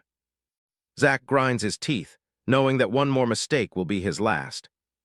Zack's axe slams into Kevoran's chest, but the impact creates a massive shockwave that fails to move the demon. Kevoran stands completely unfazed, his ornate armor glowing as it absorbs the brunt of the blow. Zack is thrown back by the magical feedback, skidding across the rocky terrain and cursing the demon's superior gear. Refusing to stay down, Zack charges forward again with a roar, while Kevoran prepares a deadly counterstrike. As the demon lunged forward, Zack thought fast, grabbing the entire banquet table and hurling it right into the demon's face, throwing off his rhythm and sending him into a blind rage. The demon's face twists in sudden anger and confusion as he realizes this human isn't going down easily. A heavy impact sends Kevoran stumbling back through the ruins of his own camp, debris flying everywhere. Dazed, Kevoran struggles to process how a native can keep up with a noble scout from the demon world. Zack continues his relentless assault, closing the distance before Kevoran can regain his footing. Zack's swing connected squarely with the demon's chest. The sheer force of the axe slamming into the leader's armor sent him flying backward with bone-shattering momentum. Seeing his commander in peril, Azan cries out in alarm as the battlefield is engulfed in smoke. A massive crash echoes through the clearing as the magical blast levels a nearby tree. Kevoran snaps at Azan to stay focused, but the brief moment of distraction is all the opening Zack needs. Looming out of the dust cloud like a vengeful shadow, Zack brings his weapon down in a lethal arc. Kevoran's eyes widened in sheer terror, cold sweat pouring down his forehead as he witnessed the brutal death of his subordinate. Zack slams his axe into the earth with bone-shattering force, the impact vibrating through the entire clearing. Without missing a beat, Zack leaps into the air, his movements a blur of focused aggression. He tackles Kevoran with a savage yell, the two of them crashing into the dirt in a tangle of limbs. They grapple on the ground, each combatant fighting for the leverage needed to deliver a final blow. Kevoran gained the upper hand, but Zack fought back by digging his fingers into Kevoran's face with a primal, savage intensity. He clenches his hand with a guttural growl, Kevoran's cries of pain muffled by the crushing grip. Desperate, Kevoran screams for Kayla to shoot Zack, indifferent to his own safety in the face of death. Kevoran draws a small blade with a sharp sheathing, the steel glinting with a cold promise. With a brutal thrust, he drove the blade straight into Zack's side, pinning the protagonist to the ground. Zack's agonizing scream rang out, making the demon believe that victory was finally within his grasp. Demon blood gushed from Kevoran's eyes, but he didn't give a damn. His eyes were locked on a single goal, finishing off the mortal pinned beneath him. A sudden discharge of energy from Kevoran's armor jolts through Zack, causing him to stagger back. Zack's hand pats the ground, searching for his primary weapon as he recovers from the shock. Kevoran, though drenched in blood, continued to mock Zack with a crazed laughter, sneering if this was really the extent of a Defier's power. Zack's hand finally closes around the handle of his axe, his resolve hardening with every breath. From above, the demon sneered, intoxicated by his perceived advantage. His face was a mask of hollow arrogance, completely oblivious to the fact that they were both teetering on the edge of a deadly stalemate. Zack silences him forever with a final, crushing blow as a level up notification flashes in the corner of his vision. The battle is over, leaving Zack gasping for air amidst the corpses of his fallen enemies. He tries to stand, but the arrows in his shoulder and his sheer exhaustion cause him to stumble. Kayla emerges from the shadows, her bow drawn and aimed directly at Zack's head. The demon archer stands cold and ready, her eyes promising a swift end for the human intruder. Zack is hit with another arrow, the impact forcing a cry of pain as he struggles to stay upright. He seethes with a quiet rage, his eyes burning with a defiance that refuses to be snuffed out. Kayla warns him to remain still, her grief for Kevoran fueling her desire for vengeance. Zack looks back at her, his expression grim as he prepares for whatever comes next. And just like that, with a quick-cut transition, the dagger's location shifted from Zack's ribs straight into the center of Kayla's forehead. As Zack's adrenaline began to fade, It left behind nothing but the excruciating agony of his wounds. Despite the danger, Zack begins to loot Kevoran's body, hoping to find some gear that will help him survive the next encounter. Zack examines the small, ornate pouch he retrieved from Kevoran's body, noting its unexpected weight. As he opens the bag, a surge of magical energy erupts, bathing him in a warm, golden glow. Looking inside, he realizes it's a spatial artifact containing a vast, disorganized assortment of items. The bag seems to defy physics, holding an entire room's worth of goods within its small frame. Zack finds everything from baskets of fruit to fine furniture, making him wonder if the demon was on a picnic. Among the domestic clutter, he discovers a collection of glowing, multicolored crystals that feel significant. A system prompt identifies them as F-grade Nexus crystals, dense with raw cosmic energy.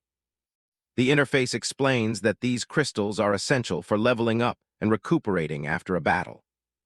Holding one aloft, Zack can feel the raw power vibrating within the gem, like a miniature star in his palm. He checks his active quests, seeing similar crystals listed as rewards for his ongoing struggle against the Incursion. Zack begins to absorb the crystal's energy, his body drinking in the power to heal the wounds from the fight. Half an hour later, Zack has scavenged the best of Kevoran's gear, securing the dark, magical armor for himself. He fastens the valuable spatial pouch to his belt, a significant prize from his first major victory. A grim, satisfied smile crosses his face as he assesses his new equipment, feeling far more prepared. Though he stands fully armored in the demon's spoils, he decides Kevoran's massive sword is too cumbersome to use. Zack stares down at the enemy stronghold, his eyes locked on the target. He knows the general is in there somewhere. The outpost is a massive fortress, marked by a pillar of red light that pierces the sky. It's a constant reminder of the invasion. He crouches low in the brush, watching the perimeter. If they want an invasion, he's happy to give them a taste of their own medicine. Panic erupts at the gate as demon soldiers scramble to respond. They've finally noticed the mess Zack left for them outside. The guards are clueless, rushing blindly toward the source of the chaos. They can't even fathom what's actually hitting them. A squad of reinforcements dashes through the portal, swords drawn. They're hopping to find an army, but there's only silence waiting.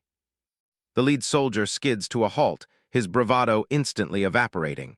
The scene ahead is worse than any report. He looks around in disbelief. The brutal efficiency of the slaughter leaves him speechless. Corpses litter the ground, twisted and broken where they fell. It's a grim testament to Zack's power. Zack retreats into the shadows, his breathing heavy. His axe mastery is climbing, but a direct assault on the general is still suicide. He looks down at his own body, covered in grime and dried blood. Brute force isn't going to get him through those gates. Every inch of him is battered. If he tries to kick down the door now, he'll be shredded before he even sees the general's face. With thousands of demons on the island, he needs a new plan. Whittling them down one by one will take forever. He shifts his gaze to the mountain. There's a constant stream of demons moving between the outpost and a cave higher up. Whatever they're doing up there can't be good. It looks like they're scouting or mining for something vital. While a few wander off, the bulk of their forces stay behind the walls, busy building up their new city. Zack watches them from the darkness. He wonders if they're just mindless creations of the system sent here to test him. But as they laugh and joke among themselves, the reality sinks in. They aren't just NPCs, they're real living beings. He catches himself wondering if they even want to be here. Maybe they're just as trapped in this game as he is.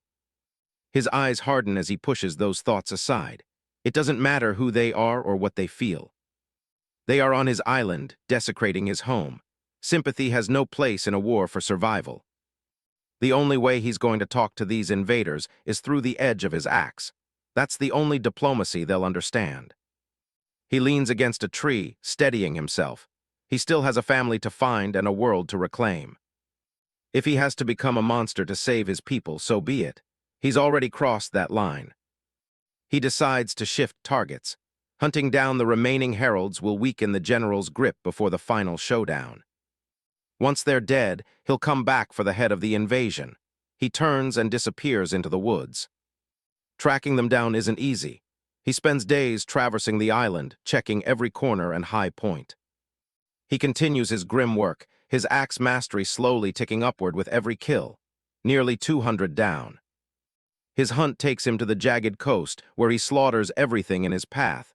The count keeps rising. He scours the small, cramped caves, leaving a trail of bodies behind him. He's almost halfway to his goal. Zack pulls himself up a steep rock face, his muscles screaming with the effort. They have to be hiding somewhere. He finally reaches the summit, the wind whipping at his cloak. The climb was worth the view. He takes a moment to breathe and wipe the sweat from his brow. He was just looking in the wrong places before. From up here, the entire island is laid out before him. The red beam of the outpost feels small from this height. A flicker of movement catches his eye. He narrows his gaze, focusing on a nearby ridge. A massive beast is perched on a branch, its body cracked with glowing orange energy. It looks ancient and dangerous. Zack steps into the clearing, drawing its attention. He's found what he was looking for. The stone monkey lets out a deafening roar as Zack uses his eye of discernment to scan its stats. It's part of the Azrazak clan. Finally, he's confirmed that the last two heralds are an imp and a pack of these monkeys. It's time to get to work. The creature screams again, its mouth glowing with fiery heat. It's not alone. A whole pack of the beasts comes charging down the ravine, their heavy footsteps shaking the earth. Zack doesn't hesitate. He launches himself forward, meeting the first of the monsters head-on. A single, powerful strike sends the monkey flying. Zack's mastery level is skyrocketing with every swing. He cleaves through another, the counter hitting 899. He's closing in on a massive milestone, and he can feel the change coming. Zack pauses as the last beast falls. These stone monkeys are territorial. That's why he hasn't seen them until now. If he wants to find the next herald, he'll have to push even further into the heart of the mountains. High-pitched screeches echo through the ravine. More of them are coming, and they sound pissed. He spins around as another shadow looms over him. It never ends. A whole pack of the creatures comes crashing down the cliffs, their heavy forms shaking the ground. They roar in unison, a wall of stone and fury charging straight for him. They really don't like visitors. Zack tightens his grip and readies his axe. He's more than ready to see what these apes are really made of.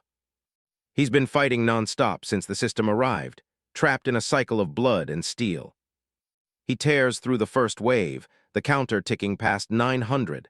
The mindless violence is starting to feel like second nature. At first, the system made no sense to him. It was just numbers and death. 921-1000, he's so close he can taste it. His mind drifts to his friends and family. Is there anyone left in the world he once knew? 939-1000. But the more he thought about it, the more he realized that the old world is gone. There's only the hunt now. The more he fights, the more the pieces start to fall into place. He's becoming something else. Every kill brings him closer to a truth he can't quite grasp yet. 982-1000, just 18 more. The numbers keep climbing as he cleaves through the remaining monkeys. 995-996-997. The air feels heavy with anticipation. Finally, the fabric of the multiverse begins to make sense. It's all connected. 998-1000. His enemies are like an endless forest, and he is the woodsman tasked with clearing it. 999-1000. One more. A massive flash of light erupts as he hits the cap. 1001-000. He's done it. 1000 axe mastery. The world around him dissolves into a blinding white void. This isn't the mountain anymore. Zack finds himself standing on a floating island, a majestic white city rising before him. He's in a vision. He looks down from the cliff edge, his eyes wide with shock. This is beyond anything he's ever seen. Below him, an impossible army of stone colossi and winged warriors marches through the clouds. It's a sight from a legend. Each soldier radiates an aura of overwhelming power. He's just a bug compared to this. Zack stares, paralyzed by the scale of it all. He can feel the raw energy vibrating through the air. A figure appears in the center of the island, a man standing calmly amidst the chaos. It's a bald man in humble robes, holding a simple iron axe. He looks like a simple woodcutter, but his presence is immense. The mysterious lumberjack takes a deep breath, his focus narrowing down to a single point. He's preparing for something. He lifts the axe high above his head, purple lightning crackling around his body as he channels a terrifying power. With a single, slow downward swing, he strikes. The motion is deliberate, carrying the weight of the entire world. The world shatters. A massive fissure of purple energy tears through the sky and the land, splitting the reality itself. Zack watches, speechless. This wasn't just a swing, it was a fundamental law of the universe being rewritten. The shockwave ripples through the vision, throwing everything into chaos. The sheer force of it is incomprehensible. The message from the system flashes in his mind. Dao Seed gained heaviness. He's achieved a breakthrough. The vision explodes in a final burst of light, and Zack is slammed back into the real world. A massive crater is left where he stood. Zack gasps for air, his hands trembling as he grips his axe. The power he just saw is still coursing through his veins. He looks at the ravine he just created with his next strike. The mountain itself has been split open by his new power. He slumps against a tree, his body completely exhausted. Around him lie the shattered remains of the monkey pack. The Tao, he's heard of it in legends and myths, but he never thought it could be something real, something he could touch. The system confirms his new status, Tao Seed of Heaviness, a permanent boost to his strength and endurance. This changes everything. He doesn't fully understand what it means yet, but the feeling of power is undeniable. He's no longer just a survivor.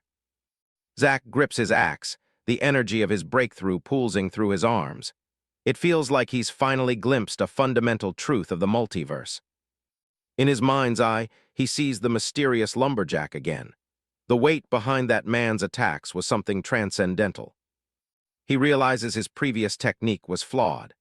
Compared to the vision, his own swings felt like mere illusions, while the lumberjack's was the only thing that was real.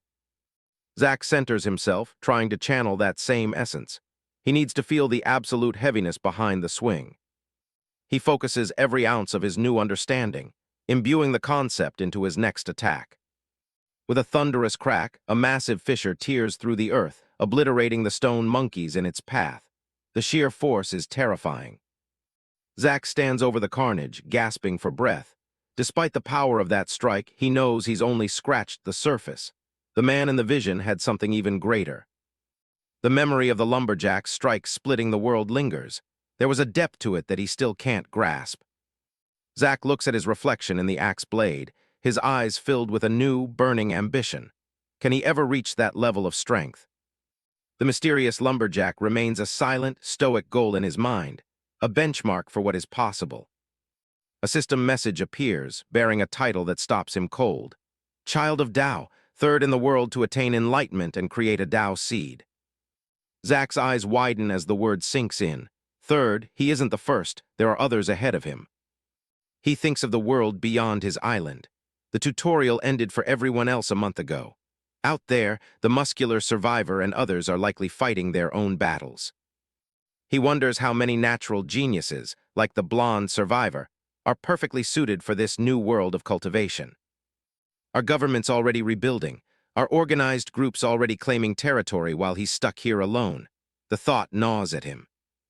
He's pushed himself to the limit, believing he was at the forefront. Knowing he's been bested by two others hurts his pride. He checks his status. Level 28, Tao, Seed of Heaviness. His strength and endurance have surged, but it's not enough. Looking out over the ruined mountainside, Zack resolves to push even harder. When the dust finally settles, only the strong will decide the fate of the New World Order. Zack narrows his eyes, checking his progress on the system interface. He's been so busy staying alive that he almost missed his current count. 9,952 logs out of 10,000. Zachary Atwood takes a quick breather, leaning back against a massive fallen trunk. He's just a few chops away from hitting his goal. Meanwhile, deep inside the demon base, the weapon racks stand ready for a war that's already claiming lives. Agras, one of the demon leaders, looks stunned by the latest update. A messenger reports that Kevoran is dead, likely taken out by the same mysterious group that killed their other heralds. Agras struggles to keep a serious face. as the soldier suggests they're dealing with a team of elite native warriors. As soon as he's behind his massive guard, Ilver, he can't help but wheeze with laughter. He's thrilled his rival is finally gone. He plays it off as a cough, claiming he must be allergic to something in the planet's atmosphere. He admits it's a shame he lost Kayla in the chaos since she was spying on Keverin for him, but he isn't losing any sleep over it. He orders a squad to check on Cindermane and Quigo, maintaining his role as the concerned commander. Secretly, he's just hopping the natives, and his remaining rivals wipe each other out so he can take total control. Ilver warns him that he's smiling way too much again, but Agras just tells him to shut up. Back in the forest, Zack is back at it, bringing his log count up to 9,999. He wipes the sweat from his face, focusing on the very last task at hand. He lines up his axe for the final swing. The counter hits 10,000, and a violent surge of energy erupts from the log. Purple lightning coils around him as his body absorbs the cosmic reward, pushing his power to a whole new level. With his stats boosted, he heads toward the high peaks where the concentration of energy is even stronger. He begins the vertical climb, his fingers digging into the jagged rock. He scales the cliff face with ease, his body feeling lighter and stronger than ever. Reaching a stable ledge, he looks down and spots a group of creatures gathering below. He gives them a shout to announce his presence, and they look up in unison. A pack of stone monkeys lets out a series of screeches and charges straight toward the mountain. Zack doesn't move. He's been itching to see what his new power can actually do. He clenches his fist around his axe, and the blade begins to hum with a brilliant, shimmering light. The monkeys launch themselves through the air, closing the gap in a single, massive leap. Zack winds up, cosmic energy gathering around his arms as he prepares to strike. He whispers his primary skill, Chop. The axe head glows white-hot and expands as it slices through the air. A massive shockwave tears across the cliffside, obliterating the forward pack in an instant. The survivors are blasted backward, their bodies unable to handle the sheer force of the blow. He keeps climbing, convinced that these mountains are hiding something far more important than a few rock apes. He's sure of it, the energy in the atmosphere is getting way too thick to be natural. The peaks above are shrouded in a strange, glowing mist that pulses with power. The creatures up here are different, too, stronger, more disciplined, and acting like a coordinated guard.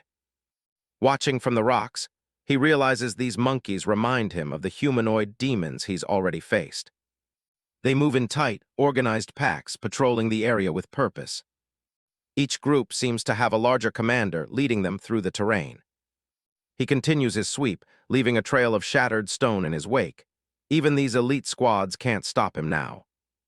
Days pass as he scales one peak after another, searching every corner of the mountain ring. At sunset, he stands alone at a summit. He's cleared the area, but the next herald is still nowhere to be found. Zack narrows his eyes, focusing on the view below. He's spent days searching the peaks, but he finally realizes he was looking in the wrong place. The herald isn't at the top of the mountain. He looks down into a massive crater and spots a glowing, white-blossomed tree. That's where the power is concentrated. Without a second thought, he steps off the edge and begins his descent toward the valley floor. As he gets closer, he stays alert, his mind racing through potential strategies. But then he stops dead in his tracks, feeling a massive spike in energy. The tree is even more impressive up close, pulsing with deep purple and red cosmic veins. He can't believe the scale of the thing. It looks like it's been growing here for centuries. And then he sees him, Cindermane, a level 58 stone monkey herald, sitting in total silence at the tree's base. The beast is huge, with dark purple skin and a brilliant red mane that gives him his name. He looks like a statue, completely still as he meditates under the glowing branches. But the peace doesn't last long. His eyes snap open, glowing with a dangerous yellow light. Zack doesn't waste time and initiates a surprise strike from the air, bringing his massive axe down with everything he's got. But the herald is faster. He catches the enchanted blade with his bare hands, the force of the impact cracking the ground beneath them. Zack is stunned. He's never seen anything just catch his axe like that. Cindermane lets out a low growl, his grip like a vice on the metal blade. The beast's gaze is predatory, showing zero fear of the human's weapon. Suddenly, a burst of energy flares from the Herald, forcing Zack to brace himself. Zack realizes he's in over his head. His axe is stuck, and he's losing his leverage. With a single, explosive shove, Cindermane sends him flying backward. Zack skids across the rocky crater floor, digging his heels in to stop his momentum. He admits this guy is the real deal. Even with his strength tripled since his last boss fight, he's still being pushed around. He tightens his grip on the handle. Between his new class and his Dao Seed, he should have the edge, but this monkey is built different. Looking at his opponent, he knows this fight is going to be 10 times harder than his battle with Vul. He takes a measured step forward, resetting his stance. Cindermane matches his movement, his own footsteps heavy and deliberate. Zack launches himself into a dash, his speed a blur as he closes the distance. The Herald doesn't wait for him to arrive and charges head-on into the fray. The beast stomps the ground, channeling cosmic energy into the very earth. Massive jagged rock spikes erupt from the crater floor, aiming straight for Zack's chest. The stone cracks and groans under the pressure of the Herald's magic. Zack reacts instantly, his axe becoming a streak of light as he cleaves right through the obstacles. He jumps over the remaining debris, his eyes locked on his target. He comes down from above again, but Cindermane is already moving to meet him. They clash in midair, a violent collision of raw power and steel. Zack swings with enough force to level a building, his focus entirely on breaking the Herald's guard. But Cindermane is a wall of muscle, deflecting the heavy strikes with his armored forearms. Zack launched a counterstrike, delivering a heavy blow that put the Herald's endurance to the ultimate test. A spray of blood hits the air as a shallow cut opens up on Zack's arm. The fight is getting messy, with red droplets splattering against the dark wood of the tree. They trade a dozen blows in a heartbeat, blocking, dodging, and striking in a frantic dance of death. The white blossoms of the energy tree are now stained with blood as the battle intensifies. Zack launches into a high-speed dash, a blur of movement against the crater wall. He and Cindermane clash again, their movements so fast they leave trails of light in the air. Zack notices something. The beast isn't just fighting, he's repositioning himself to stay between Zack and the glowing tree. A dark grin spreads across Zack's face as he realizes the monkey's fatal flaw. He doesn't even need to aim for the Herald, he just has to target his precious tree. Zack puts everything into a massive overhead swing, banking on the beast's protective instincts. Just as he hoped, the Herald throws himself into the path of the blade, taking the full force of the strike to his own back to save the trunk.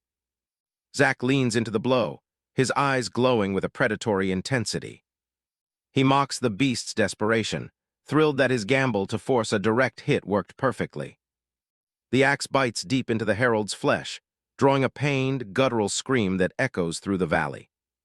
Even with the blade buried in his shoulder, Cindermane's fingers claw at the metal, his grip vibrating with pure agony. Zack can't help but respect the Herald's resolve. The beast knows exactly what's at stake and is willing to die for it. But respect doesn't mean mercy. Zack pushes harder, the energy of the clash creating a blinding flare. The sound of sizzling flesh and grinding bone fills the air as the Herald struggles to stay upright. With a final, ear-piercing roar, Cindermane calls out to the mountains surrounding them. The sound carries for miles, a haunting signal that rings through the jagged peaks. Zack's heart sinks. He knows that scream, it's a call for reinforcements, just like the ones the lesser stone monkeys used. Before he could deliver the finishing blow, a rock flew out of nowhere and slammed into Zack's head, sending him reeling. Zack tumbles violently across the rocky ground, his momentum finally coming to a halt near the edge of the crater. He staggers to his feet, blood dripping from a fresh gash on his forehead. This was his best chance, and he's losing it. He knows that if he retreats now, he might never get another shot at taking on a Herald one-on-one. But as he looks up, the horizon is filled with a sea of stone-skinned monsters charging toward him. He curses under his breath. Charging back into that mess isn't brave, it's suicide. The ground begins to shake under the weight of hundreds of stone monkeys, their yellow eyes glowing like 1,000 tiny stars. Realizing the battle is lost for now, Zack turns and bolts toward the cover of the nearby cliffs. He knows he's in no condition to fight a war of attrition across the entire mountain range. Every step is a struggle, his body screaming in protest from the injuries he's already taken. The thundering footsteps of the horde are right on his heels, and his cosmic energy reserves are dangerously low. He spots a cave opening ahead and realizes the commotion he's caused has probably alerted every predator for miles. He ducks into the dark maw of the cavern, the sounds of the pursuit echoing off the stone walls. Zack skids to a halt, the dust of the cave floor kicking up around his boots. He looks back to see the first wave of the horde reaching the entrance, their roars filling the cramped space. He catches his breath, a wild, desperate plan forming in his mind. He knows it's a gamble, but it's the only one he has left. If he wants to live long enough to settle the score with the Heralds, he has to change the rules of the game. He grips his axe handle tight, channeling the last of his energy into the blade. He needs a strike powerful enough to bring the whole place down. With a primal yell, he strikes the cave ceiling, the impact triggering a massive explosion of rock and dust. Huge boulders rain down, crushing the lead stone monkeys and sealing the entrance with a deafening crash. Zack stands in the darkness, wreathed in dust and shadow, as the cave-in settles and the roars of the horde are silenced. A massive explosion rocks the cavern, sending shockwaves through the dark. Tons of rock come crashing down as the mountain caves in, burying the monsters that were just giving chase. Zack Atwood stands firm as the dust settles, barely dodging the literal mountain falling on his head. He finds himself trapped in a small, sealed-off pocket of the cave, surrounded by darkness. The young man starts bandaging his wounds, frustrated that even with his new power, he's still getting pushed to the limit. He checks the pile of rubble, knowing at least one of the last two heralds is close by on the other side. He grunts as he pushes himself up, figuring this place has to connect to the demon mines he saw earlier. He grabs his axe and starts hiking through a narrow opening to find another way out. The path leads him deeper and deeper into the gut of the mountain. He steps into a wide-open chamber, glowing with a strange, bioluminescent blue light. Touching the cavern wall, he can feel the cosmic energy buzzing right through his palm. With energy this thick, he's certain the fourth herald is hiding somewhere in these depths. He continues his trek, scanning every shadow for any sign of his target. A sudden sound echoing from up ahead makes him freeze. He quickly hugs the rock wall, moving as silently as a ghost. Peeking around the corner, he spots something moving in the blue light. It's an imp. He knows if one of these little guys is here, their master is close. The creature cackles to itself, busy collecting glowing crystals from the cavern floor. He watches as the little scavenger hops along, completely oblivious to his presence. The imp stops for a moment, checking its surroundings with a wide grin. It's hoarding a pile of Nexus crystals, a resource far too valuable for a common monster. Zack is surprised to see these things even have a use for them, but it gives him an idea. He plans to follow the imp back to the source and find the herald's hideout. But before he can move, a massive shadow lunges out from the dark. A giant cave lizard snaps its jaws shut, snatching the imp right out of the air. He just stares, his entire tracking plan literally getting eaten in front of him. The lizard is a behemoth, its body covered in bright, dangerous-looking spots. It swallows the poor imp whole in one disgusting, bloody gulp. Now the beast turns its yellow eyes toward the much larger meal standing in the tunnel. It charges with a violent hiss, launching itself straight at him. He doesn't blink. One clean, powerful axe swing splits the monster right down the middle. He lets out a long sigh, shaking the lizard's blood off his weapon. He reaches down to grab the Nexus crystals the imp was carrying. No sense in letting good loot sit in the dirt while he's down here. He starts scanning the ground for any other trace the little creature might have left. A faint, sickly green gas starts rising from the cavern floor. Zack covers his nose, nearly gagging on the absolute rot of the imp's stench. At least the smell is easy to follow. He just has to track the trail of rot through the tunnels. A sharp, rhythmic, metallic sound starts echoing from further ahead. It's the unmistakable sound of pickaxes hitting rock, distant but clear. He finds the source, a group of demons hard at work mining the walls. Zack's territorial side takes over. They're mining his Nexus crystals, and he isn't planning on sharing. Zack hears the guttural language of the demons echoing through the dark tunnel. He realizes they're a lot closer than he thought, and prepares himself for a fight. With nowhere left to hide, he decides it's time to take the initiative and strike first. He moves forward with light, careful steps, closing the distance between him and the voices. A group of purple demon miners trudges through the cave, exhaustion weighing heavy on their shoulders. They whisper among themselves, complaining about their overseer treating them like slaves. One of them waves off the caution of his buddies, thinking they're far enough away to speak their minds. He continues to lead them through the bioluminescent tunnels, still bitter about being accused of skimming crystals. He grins, planning to find a rich vein and actually keep a few for himself this time. Suddenly he stops, a cold sense of dread washing over him. His companions begin to tremble as they realize they aren't alone in the dark. Before they can even turn, Zack's axe comes down in a brutal, silent strike. The remaining miners can only stare in horror as their friend is cleaved apart in an instant. Panic takes over as Zack lunges for the next one, forcing them to scramble for their lives. Zack's eyes burn with an intense light, his face splattered with demonic blood. He stomps forward, the sound of cracking bone echoing through the silent cavern. A burst of energy follows his every move as he hunts down the survivors. He corners the red-haired miner, who can only let out a pained grunt as he's caught. A final, heavy thwack ends the struggle before the demon can even fight back. One miner tries to make a break for it, desperately hopping to reach the main chamber. He screams out a warning to his master, Quago, but Zack is already right on top of him. A blade pierces through his shoulder, pinning him against the rock wall with a dull thud. Zack leaps through the air, closing the gap with terrifying speed. The miner can only reach out one last time before his life is snuffed out. Another clean slash, and the mining tunnel falls silent once more.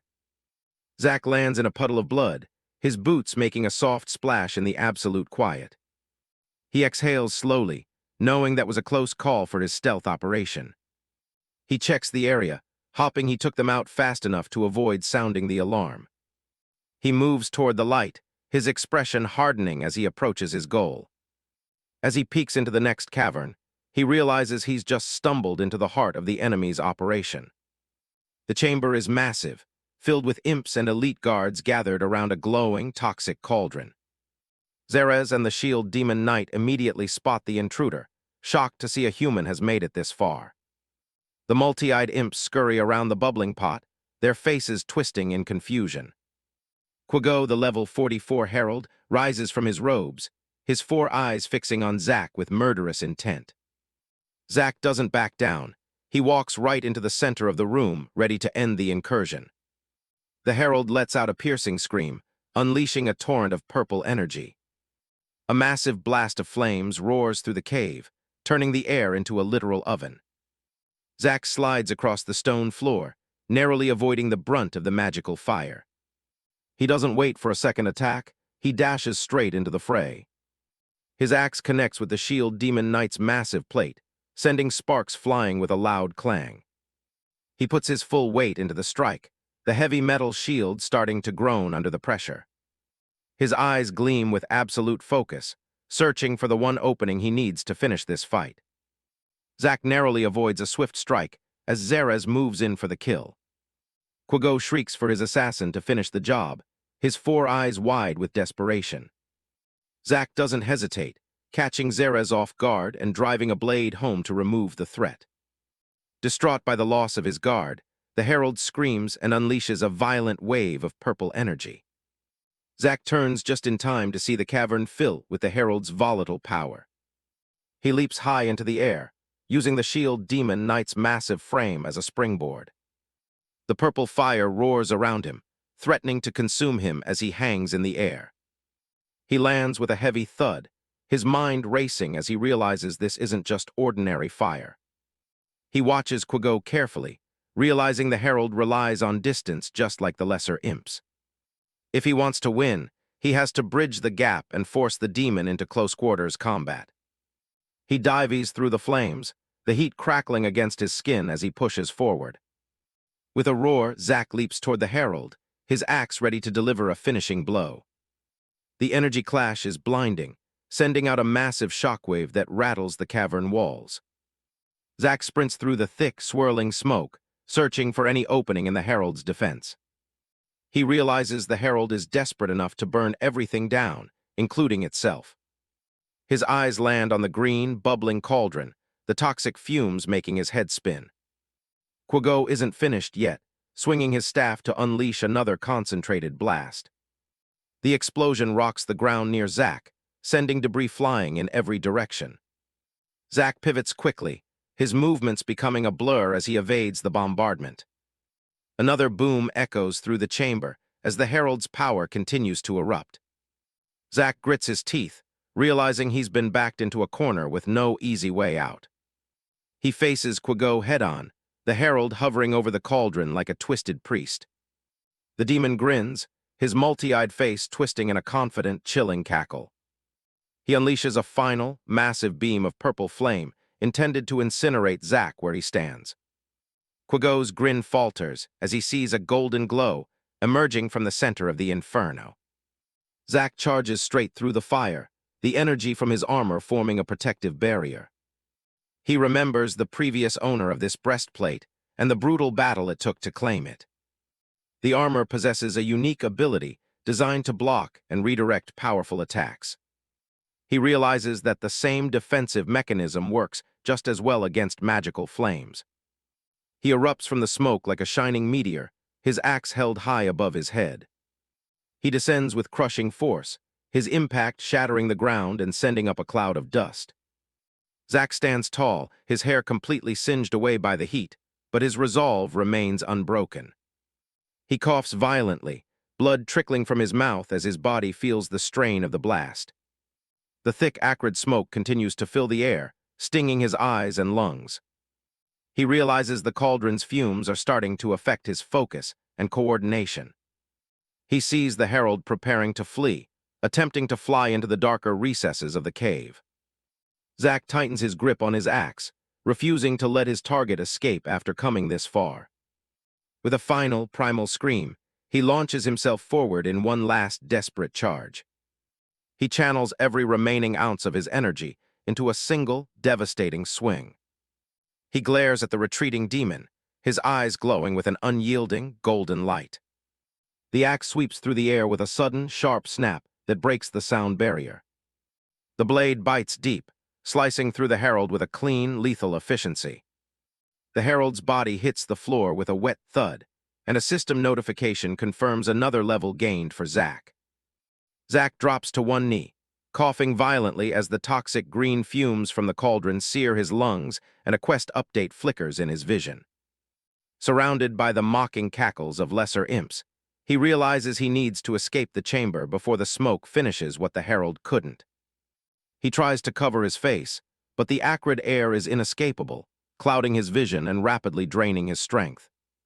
Straining against the growing numbness in his limbs, Zack focuses his remaining energy on the source of the poison. He realizes that if the cauldron isn't neutralized, the entire cavern system will become a massive, inescapable death trap. Nearby, the remains of the defeated Herald sizzle on the floor as the ambient energy of the chamber begins to spiral out of control. A massive wave of purple energy roars through the cave, mixing with the thick, poisonous green fog. Zack forces himself to stand and takes a shaky step toward the exit, his silhouette flickering against the dying light of the portal. He stumbles through the haze, his vision swimming as the full effect of the inhaled poison takes hold of his body. His breath hitches and his knees buckle, his strength finally failing him after the intense and brutal battle. With a heavy thud, Zack collapses into the darkness of the tunnel, the green smoke swirling around his unconscious form. Zachary Atwood groans as he slowly comes back to his senses on the cold cavern floor. He winces, the physical toll from the previous fight still weighing heavily on him. His stomach does a sudden flip, and he knows exactly what's coming. He lurches forward and vomits, the toxic fumes from the Herald's chamber finally forcing their way out of his system. Zack wipes his mouth, cursing the lingering effects of whatever poison he was breathing in. He looks over at the bubbling cauldron. Even if the ritual almost killed him, the equipment is his loot now. He forces himself to his feet and begins the slow trek through the dark tunnels. He finds a dead creature and chops it open to see if there's anything useful inside. He spots a body nearby, the same one he left behind when he first entered the area. He grabs a water gourd from the dead man and takes a long, desperate gulp. He slumps against the cave wall, breathing hard as the water helps clear the fog in his head. He looks down at his armor, realizing just how close he came to the end of his journey. The golden fractal on his chest is dim, only slowly pulling an energy to recharge. He pulls out one of the crystals he scavenged. Hopping its energy can speed things up. He focuses, drawing the cosmic energy out of the crystal and into his own body. The wave of power settles his stomach, finally ending the constant urge to throw up. With a moment of peace, Zack brings up his status screen to see where he stands. He's sitting at level 34 with a massive 175 in strength and 3 points left to spend. He tries to dump his remaining points into strength, but the system flashes a red error message. He stares at the screen in disbelief, wondering if he somehow hit a hard cap. He thinks back to the raw power of the lumberjack from his vision. There's no way this is the true limit. He considers that the cap might be tied to his current level or his specific class rank. He looks at his battle axe, frustrated that his growth is already being throttled by the system. He lets out a frustrated groan, realizing he might be losing out on valuable power. He tries to put points into luck instead, but that gets rejected as well. It seems the only way his luck increases is through titles, not manual allocation. Zack lets out a long sigh, the silence of the cave pressing in on him as he contemplates his next move. Further into the mountain, a massive demonic mining operation is in full swing. A purple demon miner trembles as he holds his bag, while a coworker tells him to hide his fear. The warden approaches the workers, flanked by 2 heavily armored guards. She strides through the camp with an air of absolute authority. Her glowing blue eyes scan the miners, looking for any sign of failure or dissent. The miner breaks into a cold sweat as she stops right in front of him. The warden holds out her hand, demanding the results of today's gathering. She stares at the bag for a silent, tense moment. She pours the contents out, watching the blue crystals sparkle in the dim light of the cavern. She scribbles a note on her clipboard and moves on to the next person in line. The next miner can barely speak, clutching his small bag with shaking hands. The warden cuts him off immediately, making it clear she doesn't care about his reasons for a low quota. She reminds the group that Clan Azrazak owns this mine and won't tolerate any delays.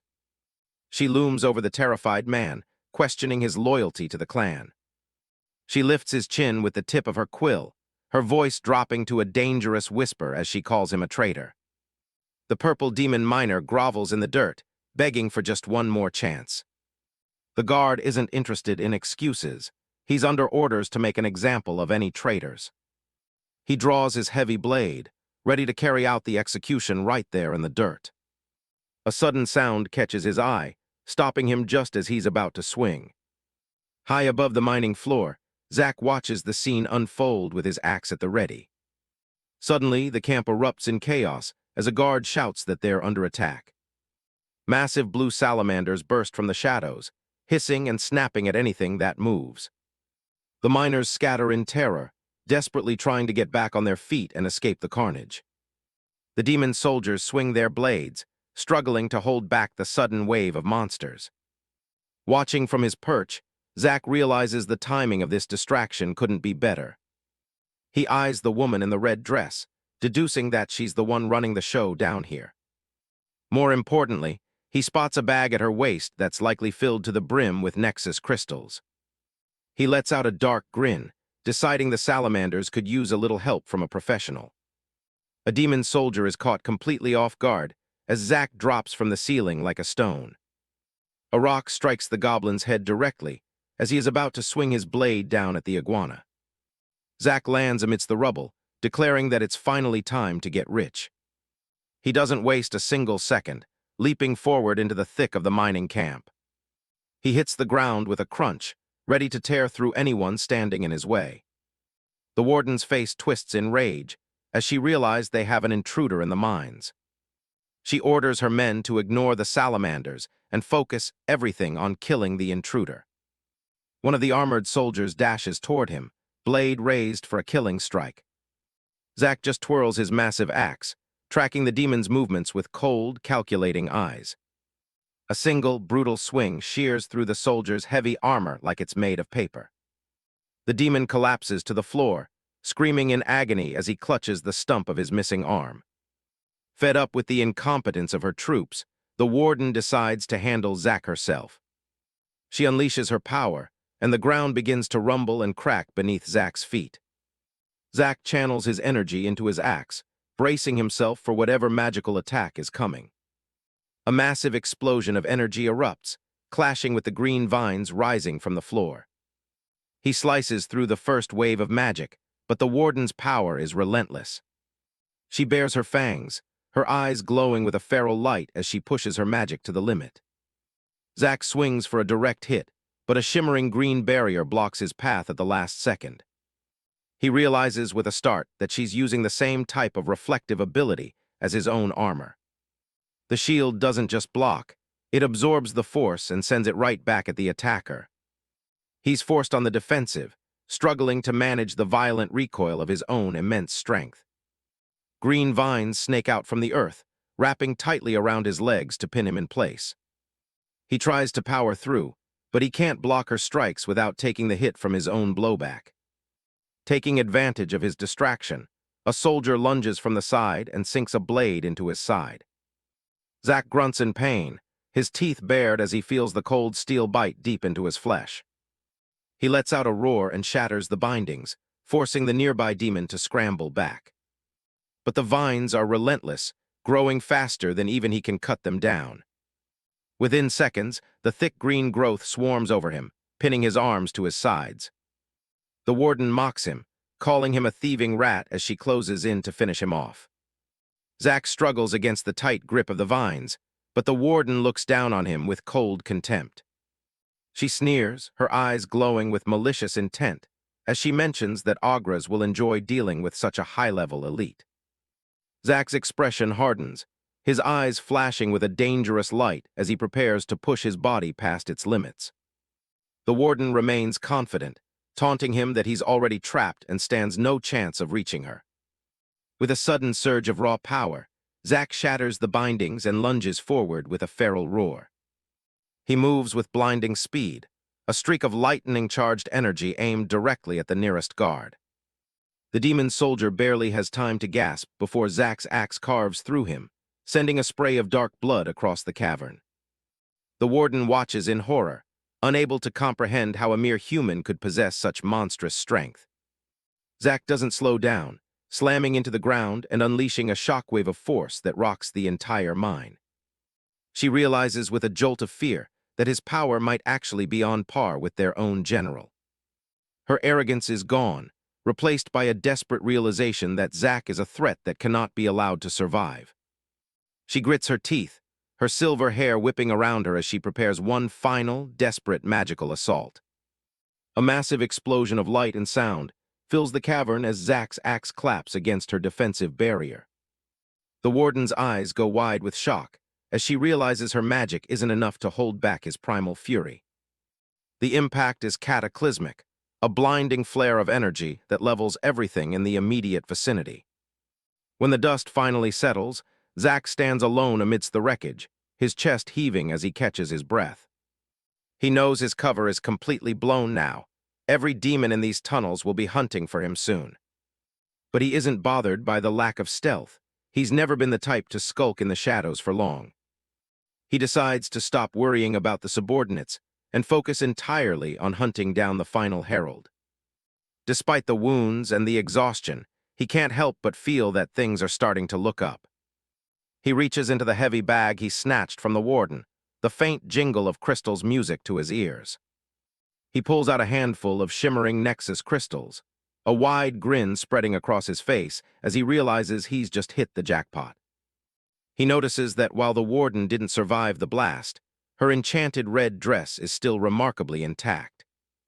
He recalls how it reflected his attacks during the fight, realizing it possesses the same property as his own divine armor. He looks at the dress, then back at his own tattered clothes, a moment of hesitation crossing his face. Finally, with a weary sigh and a "fuck it," he starts pulling the garment over his head. He tells himself that if wearing a dress is the difference between life and death in this place, he'll wear it without complaint. He pulls up the hood of his cloak, checking his gear one last time before he begins to move deeper into the tunnels. He figures that if he can make it back to the site of the cave-in, he might be able to find a way out of this trap.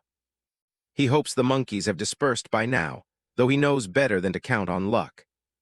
As he walks, a blue interface panel suddenly blurs into existence before his eyes, catching him off guard. He reads the text, seeing a new class path or skill called Loamwalker being offered by the system. The requirement is simple but daunting. He must walk 1,000 kilometers while remaining in contact with the earth. He figures that since he spends all his time walking anyway, this should be a relatively easy goal to achieve. Suddenly, the screen flashes a brilliant white, heralding the activation of a new quest. The system announces a special dynamic quest, and Zack's surroundings seem to shift and warp around him.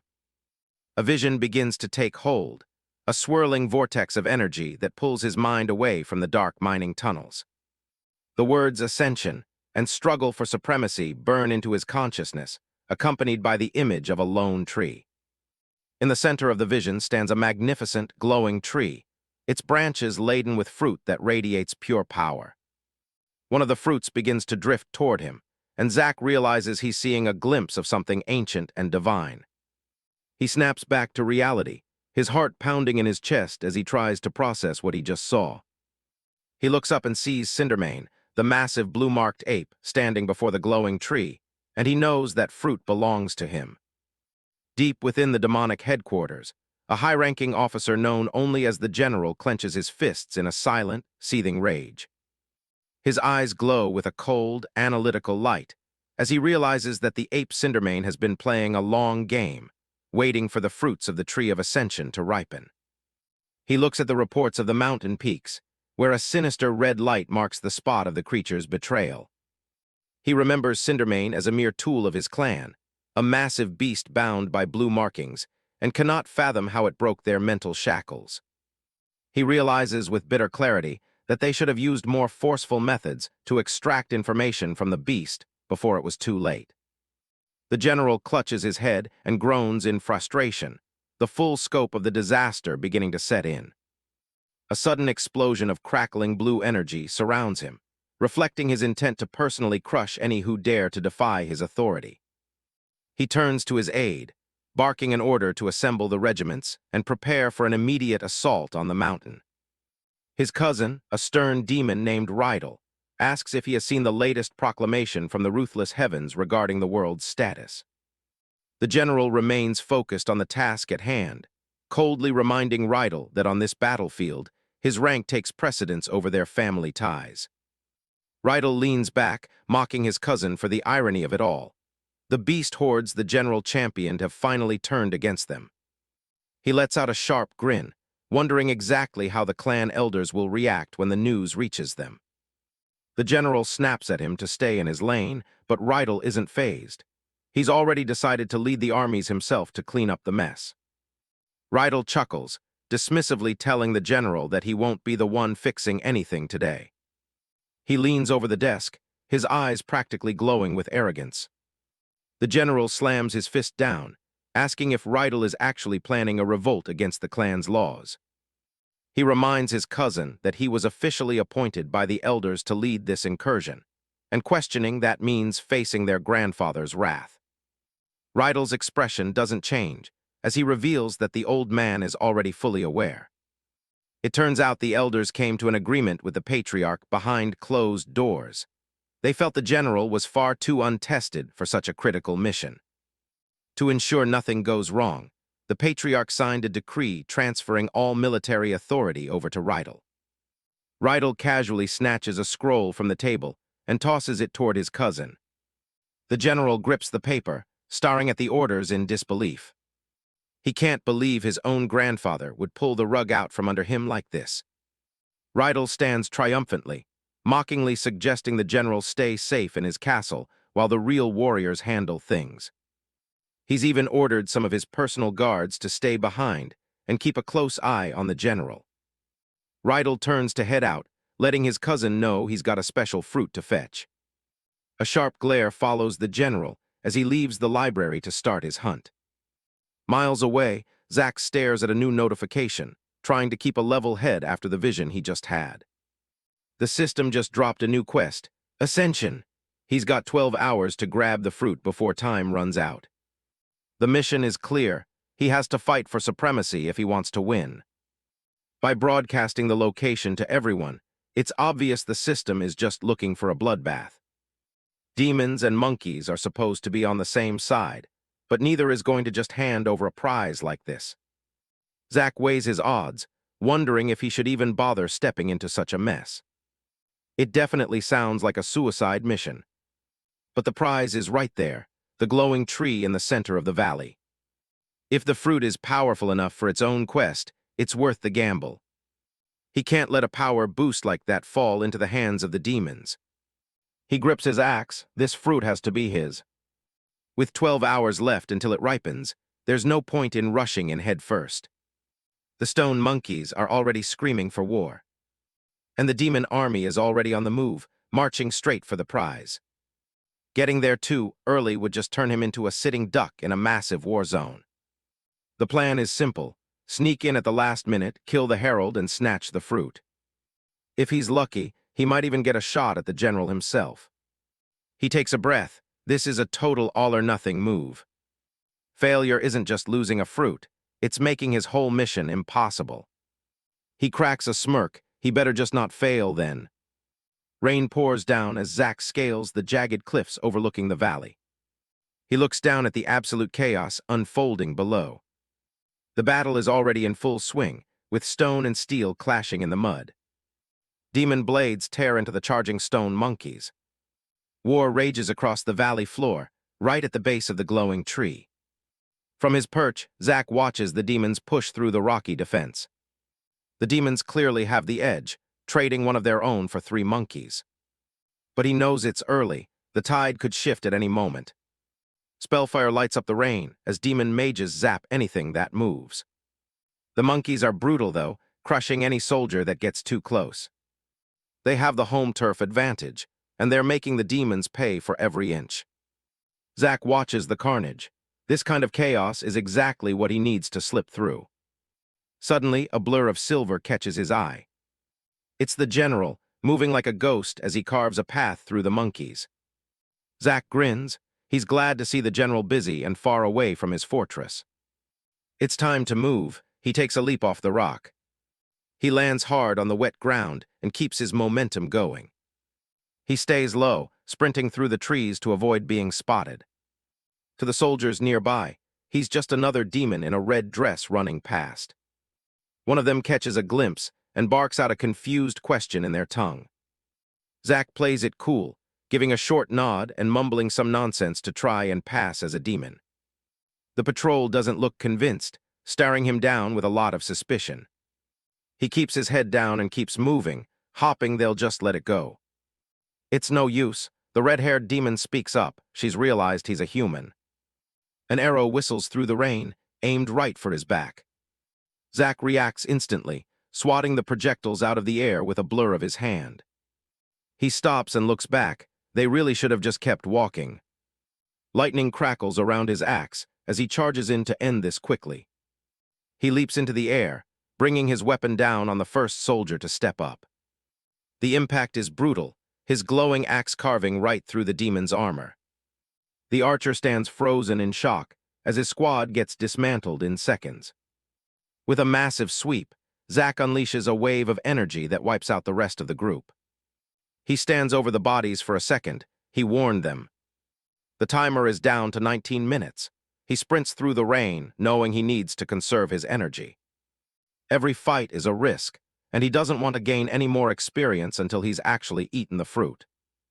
He's hitting a ceiling with his stats, and this fruit is his best shot at breaking through. He reaches the edge of the woods and stops. The scale of the battle ahead is insane. Stone monkeys and demons are clashing in a massive bloodbath around the glowing tree. He touches a nearby trunk and feels the drain.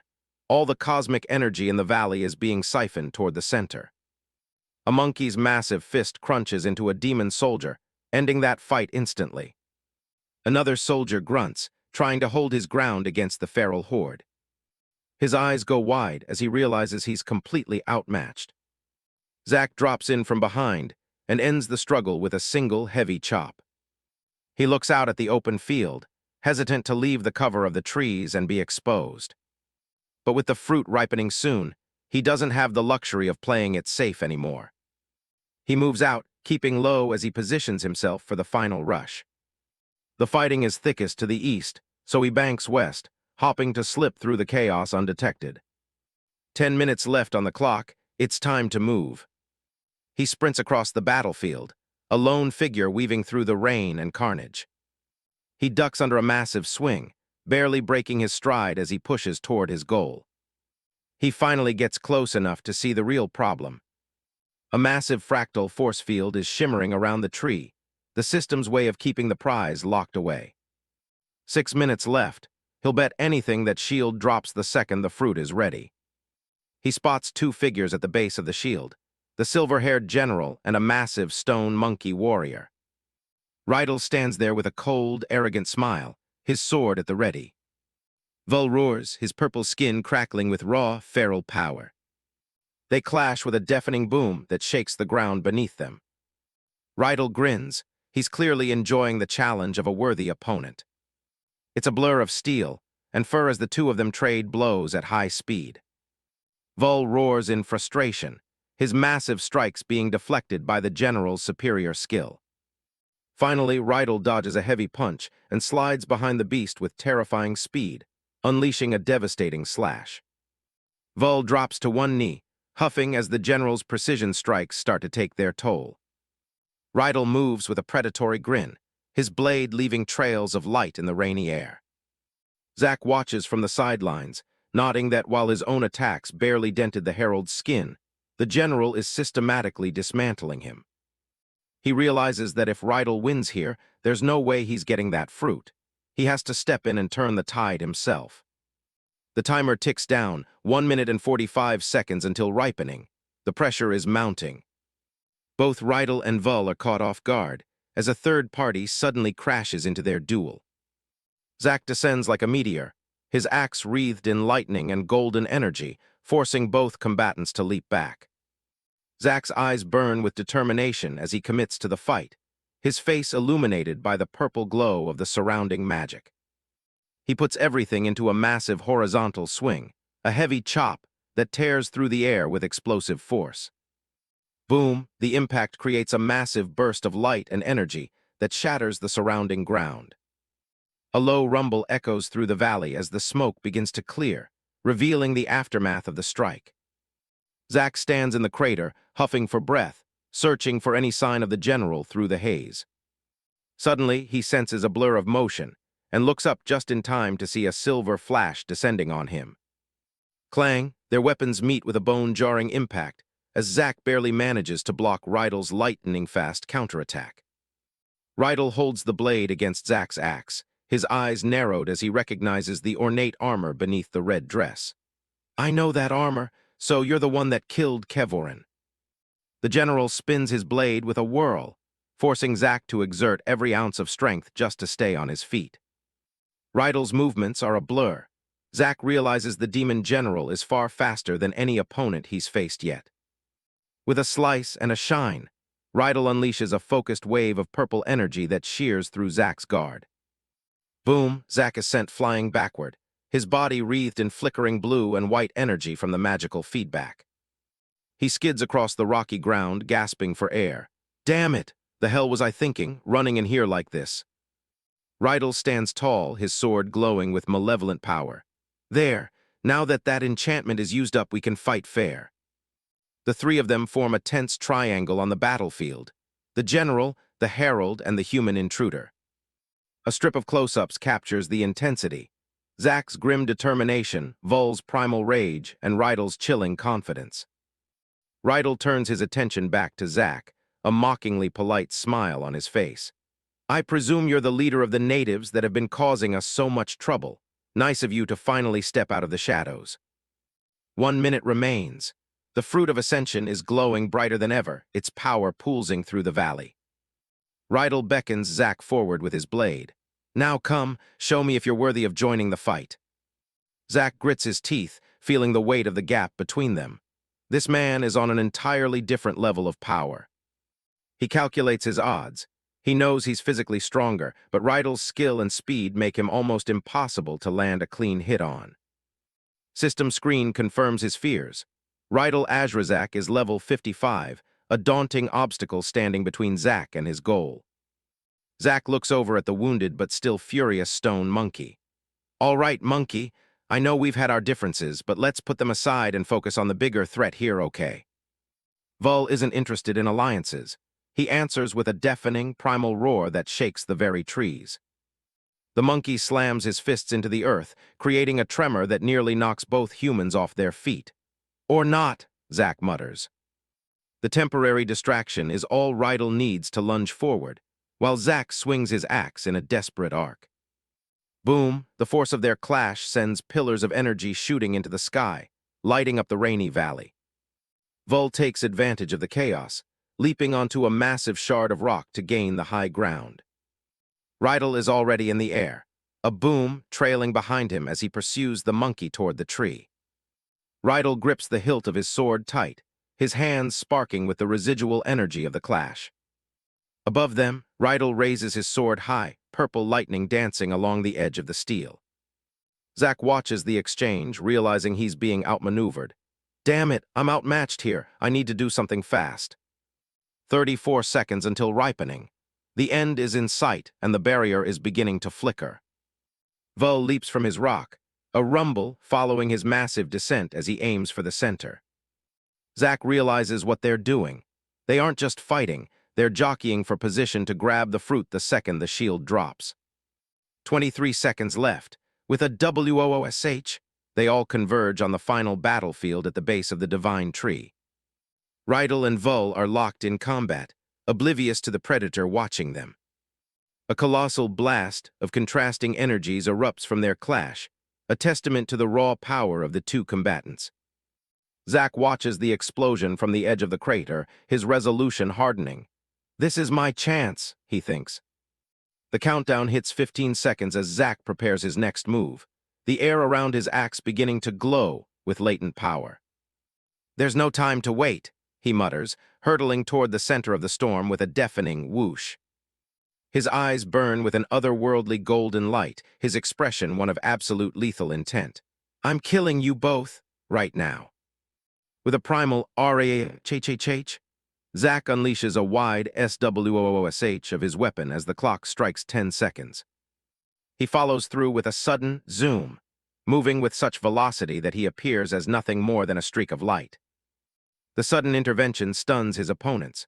Vol is frozen in shock while Rydell can only let out a frustrated TCH. 7 seconds remains as Zack delivers a punishing wham, his axe connecting with Rydell's blade in a shower of sparks. Rydell's defensive line buckles under the unexpected pressure. What? He gasps as the impact resonates through his entire frame. 5 seconds. A massive kaboom levels the remaining terrain, the sheer force of the explosion clearing a path to the treasure. Zack doesn't waste a heartbeat, dashing through the chaos as the timer counts down from 4 to 3 seconds. With only 2 seconds left, Zack leaps with desperate focus across the floating fragments of stone, the fruit of ascension finally within his reach.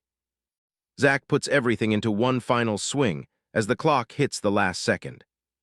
The pink fractal barrier finally shatters, leaving the tree completely exposed. The fruit of ascension is glowing bright, ready to be harvested. With one quick sweep of his axe, Zack cuts the fruit loose. He lunges forward, reaching out for the prize as it falls through the air. He snags it midair, clutching the pulsing prize to his chest. Zack glances back, realizing the easy part of the mission is officially over. He's still way up in the branches, far above the chaos starting below. Down on the cliffs, the heavy hitters are already staring him down. He knows every demon in the valley is about to be on his tail. Getting out of here alive is going to be the real challenge. Rydell and the monkey leader stand ready to cut him off at the base. Zack shoves the fruit into his bag and starts his descent. Looking down, he sees a sea of demons, and every single one of them is focused on him. He decides to ignore the leaders for a second and just focus on making a break for it. Survival is the only thing on his mind as he hits the ground running. He kicks off with a massive burst of speed, leaving a trail of light behind him. A single slash from his axe clears a huge path through the front line. Zack starts spinning, turning himself into a human blender to keep the crowd back. He realized stealing the fruit was the simple part, keeping it is the real nightmare. If these guys want to throw their lives away slowing him down, he's happy to help. His axe begins to hum with violent purple energy as he prepares to go all out. He unleashes a massive whirlwind that sends bodies flying in every direction. After the blast, Zack takes a second to catch his breath, covered in dust and grit. He senses a sudden shift in the air and stops dead in his tracks. Rydell is already there, blocking his path with a smug smirk. The impact of their blades colliding sends a massive shockwave through the dirt. Zack gets knocked back hard, struggling to keep his feet under him. A huge chunk of the cliffside crumbles under the pressure of their clash. He drops to one knee, gasping for air as the fatigue starts to set in. It looks like running away isn't an option anymore. Both leaders are closing in, putting their own fight on hold just to stop him. Zack grits his teeth as the two powerhouses lunge at him from both sides. A blinding pillar of light erupts as their massive energy signatures collide. The entire valley floor rumbles from the force of the explosion.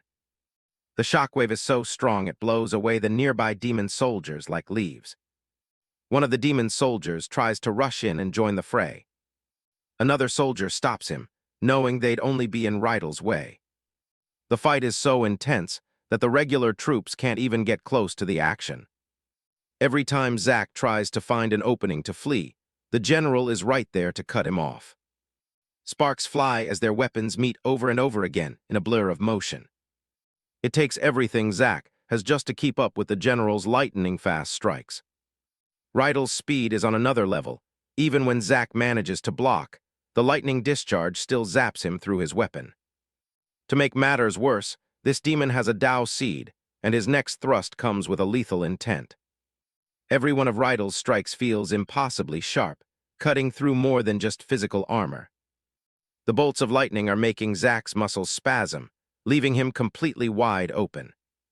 A clean stab catches him off guard, sending a spray of blood into the air as he's knocked back. Zack hits the ground hard, his breath hitching as he tries to maintain consciousness. Rydell stands over him, calling him pathetic for thinking he could actually get away with the prize. The general reaches down, ready to reclaim the fruit of ascension from the dying human's side. But before he could grab it, the monkey leader lunged in and slammed a massive fist into the commander's face, knocking him sideways. The red-furred beast is smoldering with rage, refusing to let the general claim all the glory. Rydell is beyond annoyed, calling him a flea-infested ape for interfering in his kill. He curses Ograz's incompetence for letting this beast cause him even a moment of trouble.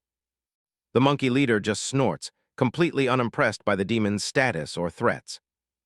Rydell's temper finally snaps, declaring that Ograz should be flogged for creating such a mess. In a blur of motion, he slashes his sword down with a lethal dark energy. The monkey leader doesn't even have time to scream before he's vertically bisected in a single strike. Zack watches from the ground as the powerful herald is slaughtered like a common animal.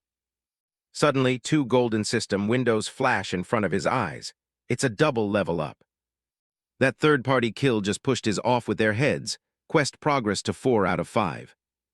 Rydell turns his cold gaze back to Zack, making it clear there won't be any more interruptions. He scoffs at the dead heralds, claiming none of them were ever a match for his true strength anyway. He lunges forward once more, his blade glowing with a deadly, crackling purple aura. Their weapons clash in a massive burst of pressure that cracks the earth beneath them. In that moment of desperation, Zack feels the familiar pull of the Tao of heaviness swirling within him. He visualizes his chop skill alongside it, two separate forces he's relied on since the start.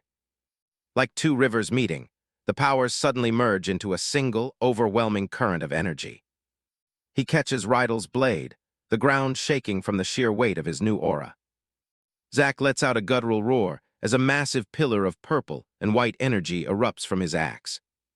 Rydell's eyes go wide, unable to believe a resident of such a young world could possess this kind of power.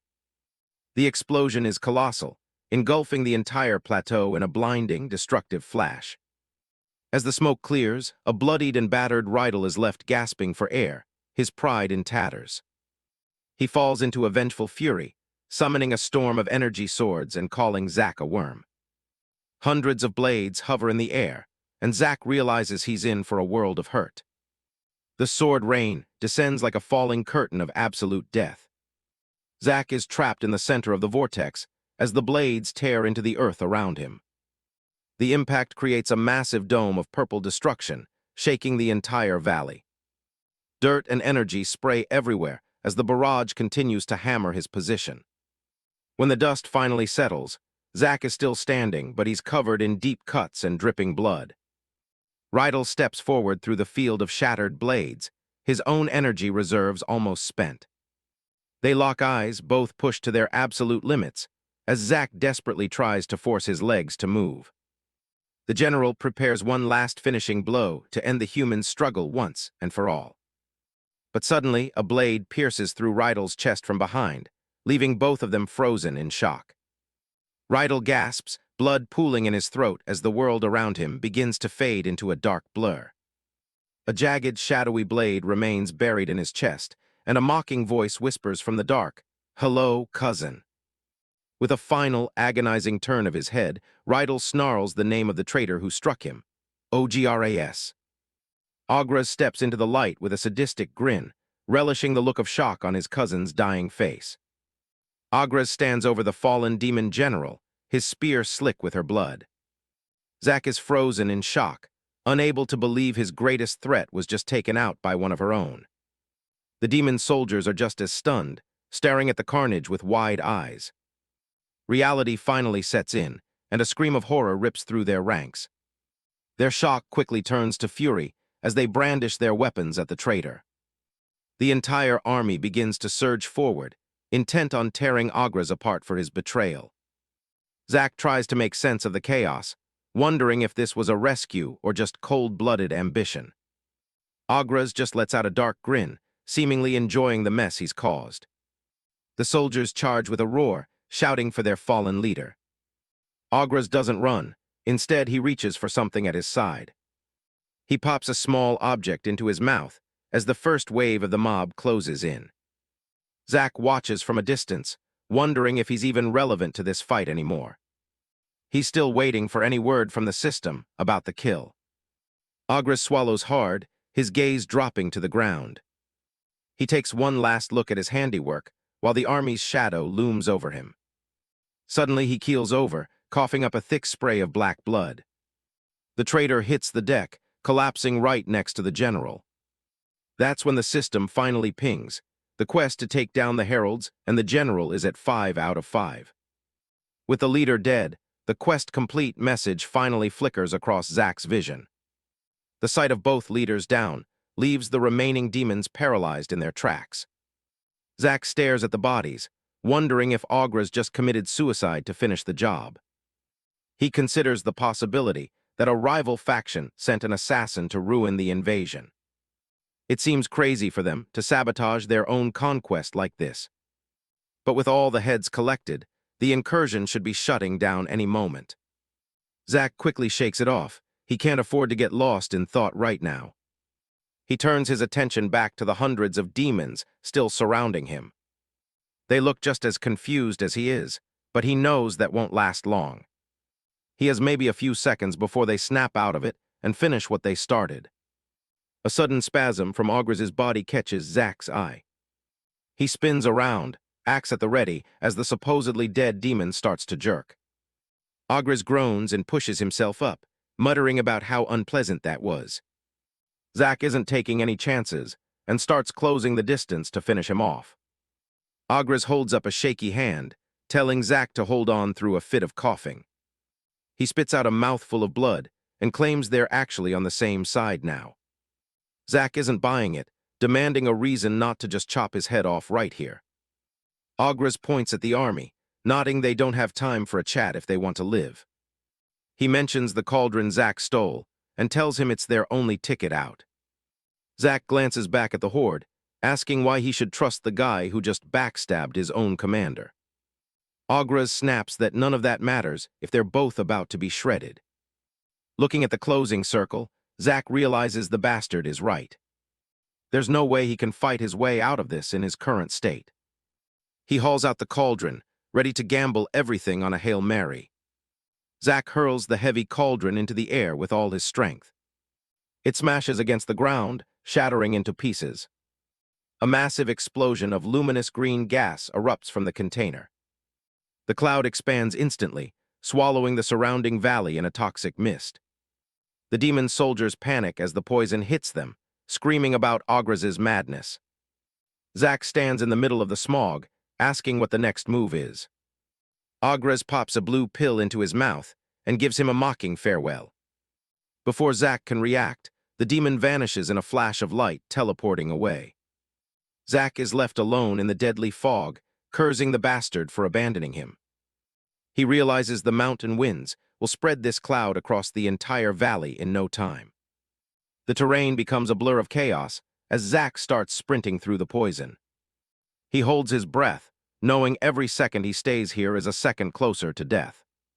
He looks down at his bandaged arm, seeing the green toxin already seeping in. The poison is making its way directly into his bloodstream through his open wounds. Deep inside his veins, the toxic particles begin attacking his blood cells. Zack clenches his fist, desperate to reach higher ground where the air might be clear. His body starts to fail him, every step becoming a heavy, agonizing strain. He stumbles through the trees, green veins branching out across his skin. He gasps for air, but the poison is too thick, choking him from the inside out. With a heavy thud, he collapses to the forest floor, his lungs burning. Through the haze, he spots a glowing blue lake nestled in the woods. Zack uses his last bit of strength to dive into the water, hoping for safety. He swims toward the bottom, looking for any kind of passage into the mountain. He realizes the water is saturated with high-density cosmic energy from the nearby mines. Suddenly, arcs of energy start to surge through his body like a million needles. The lake isn't a refuge. The energy is literally burning him alive from the outside. He thrashes in the depths, realizing this water will kill him even faster than the poison. His body feels like it's about to explode from the sheer pressure of the energy. In a final act of desperation, he pulled out the mysterious peach, the reward from the previous mission he had been saving. He shoves the glowing fruit into his mouth, gambling everything on its properties. The taste is surprisingly delicious as the juice fills his mouth. He feels a sudden surge of power, making him think he might actually survive this. But then his eyes go wide as the temperature shifts violently once again. His body begins to glow with a blinding light as the fruit attempts to heal his ravaged cells. The cooling sensation vanishes, replaced by a fire that's even worse than before. He screams silently underwater as the cycle of agony repeats over and over. His vision shifts between freezing ice and searing lightning as his body is refined. It's a pain far beyond anything he's ever felt, cutting deeper than any blade. Zack begins to lose all feeling in his arms and legs as he sinks deeper. The lightning surges one last time, and his consciousness finally fades into the dark.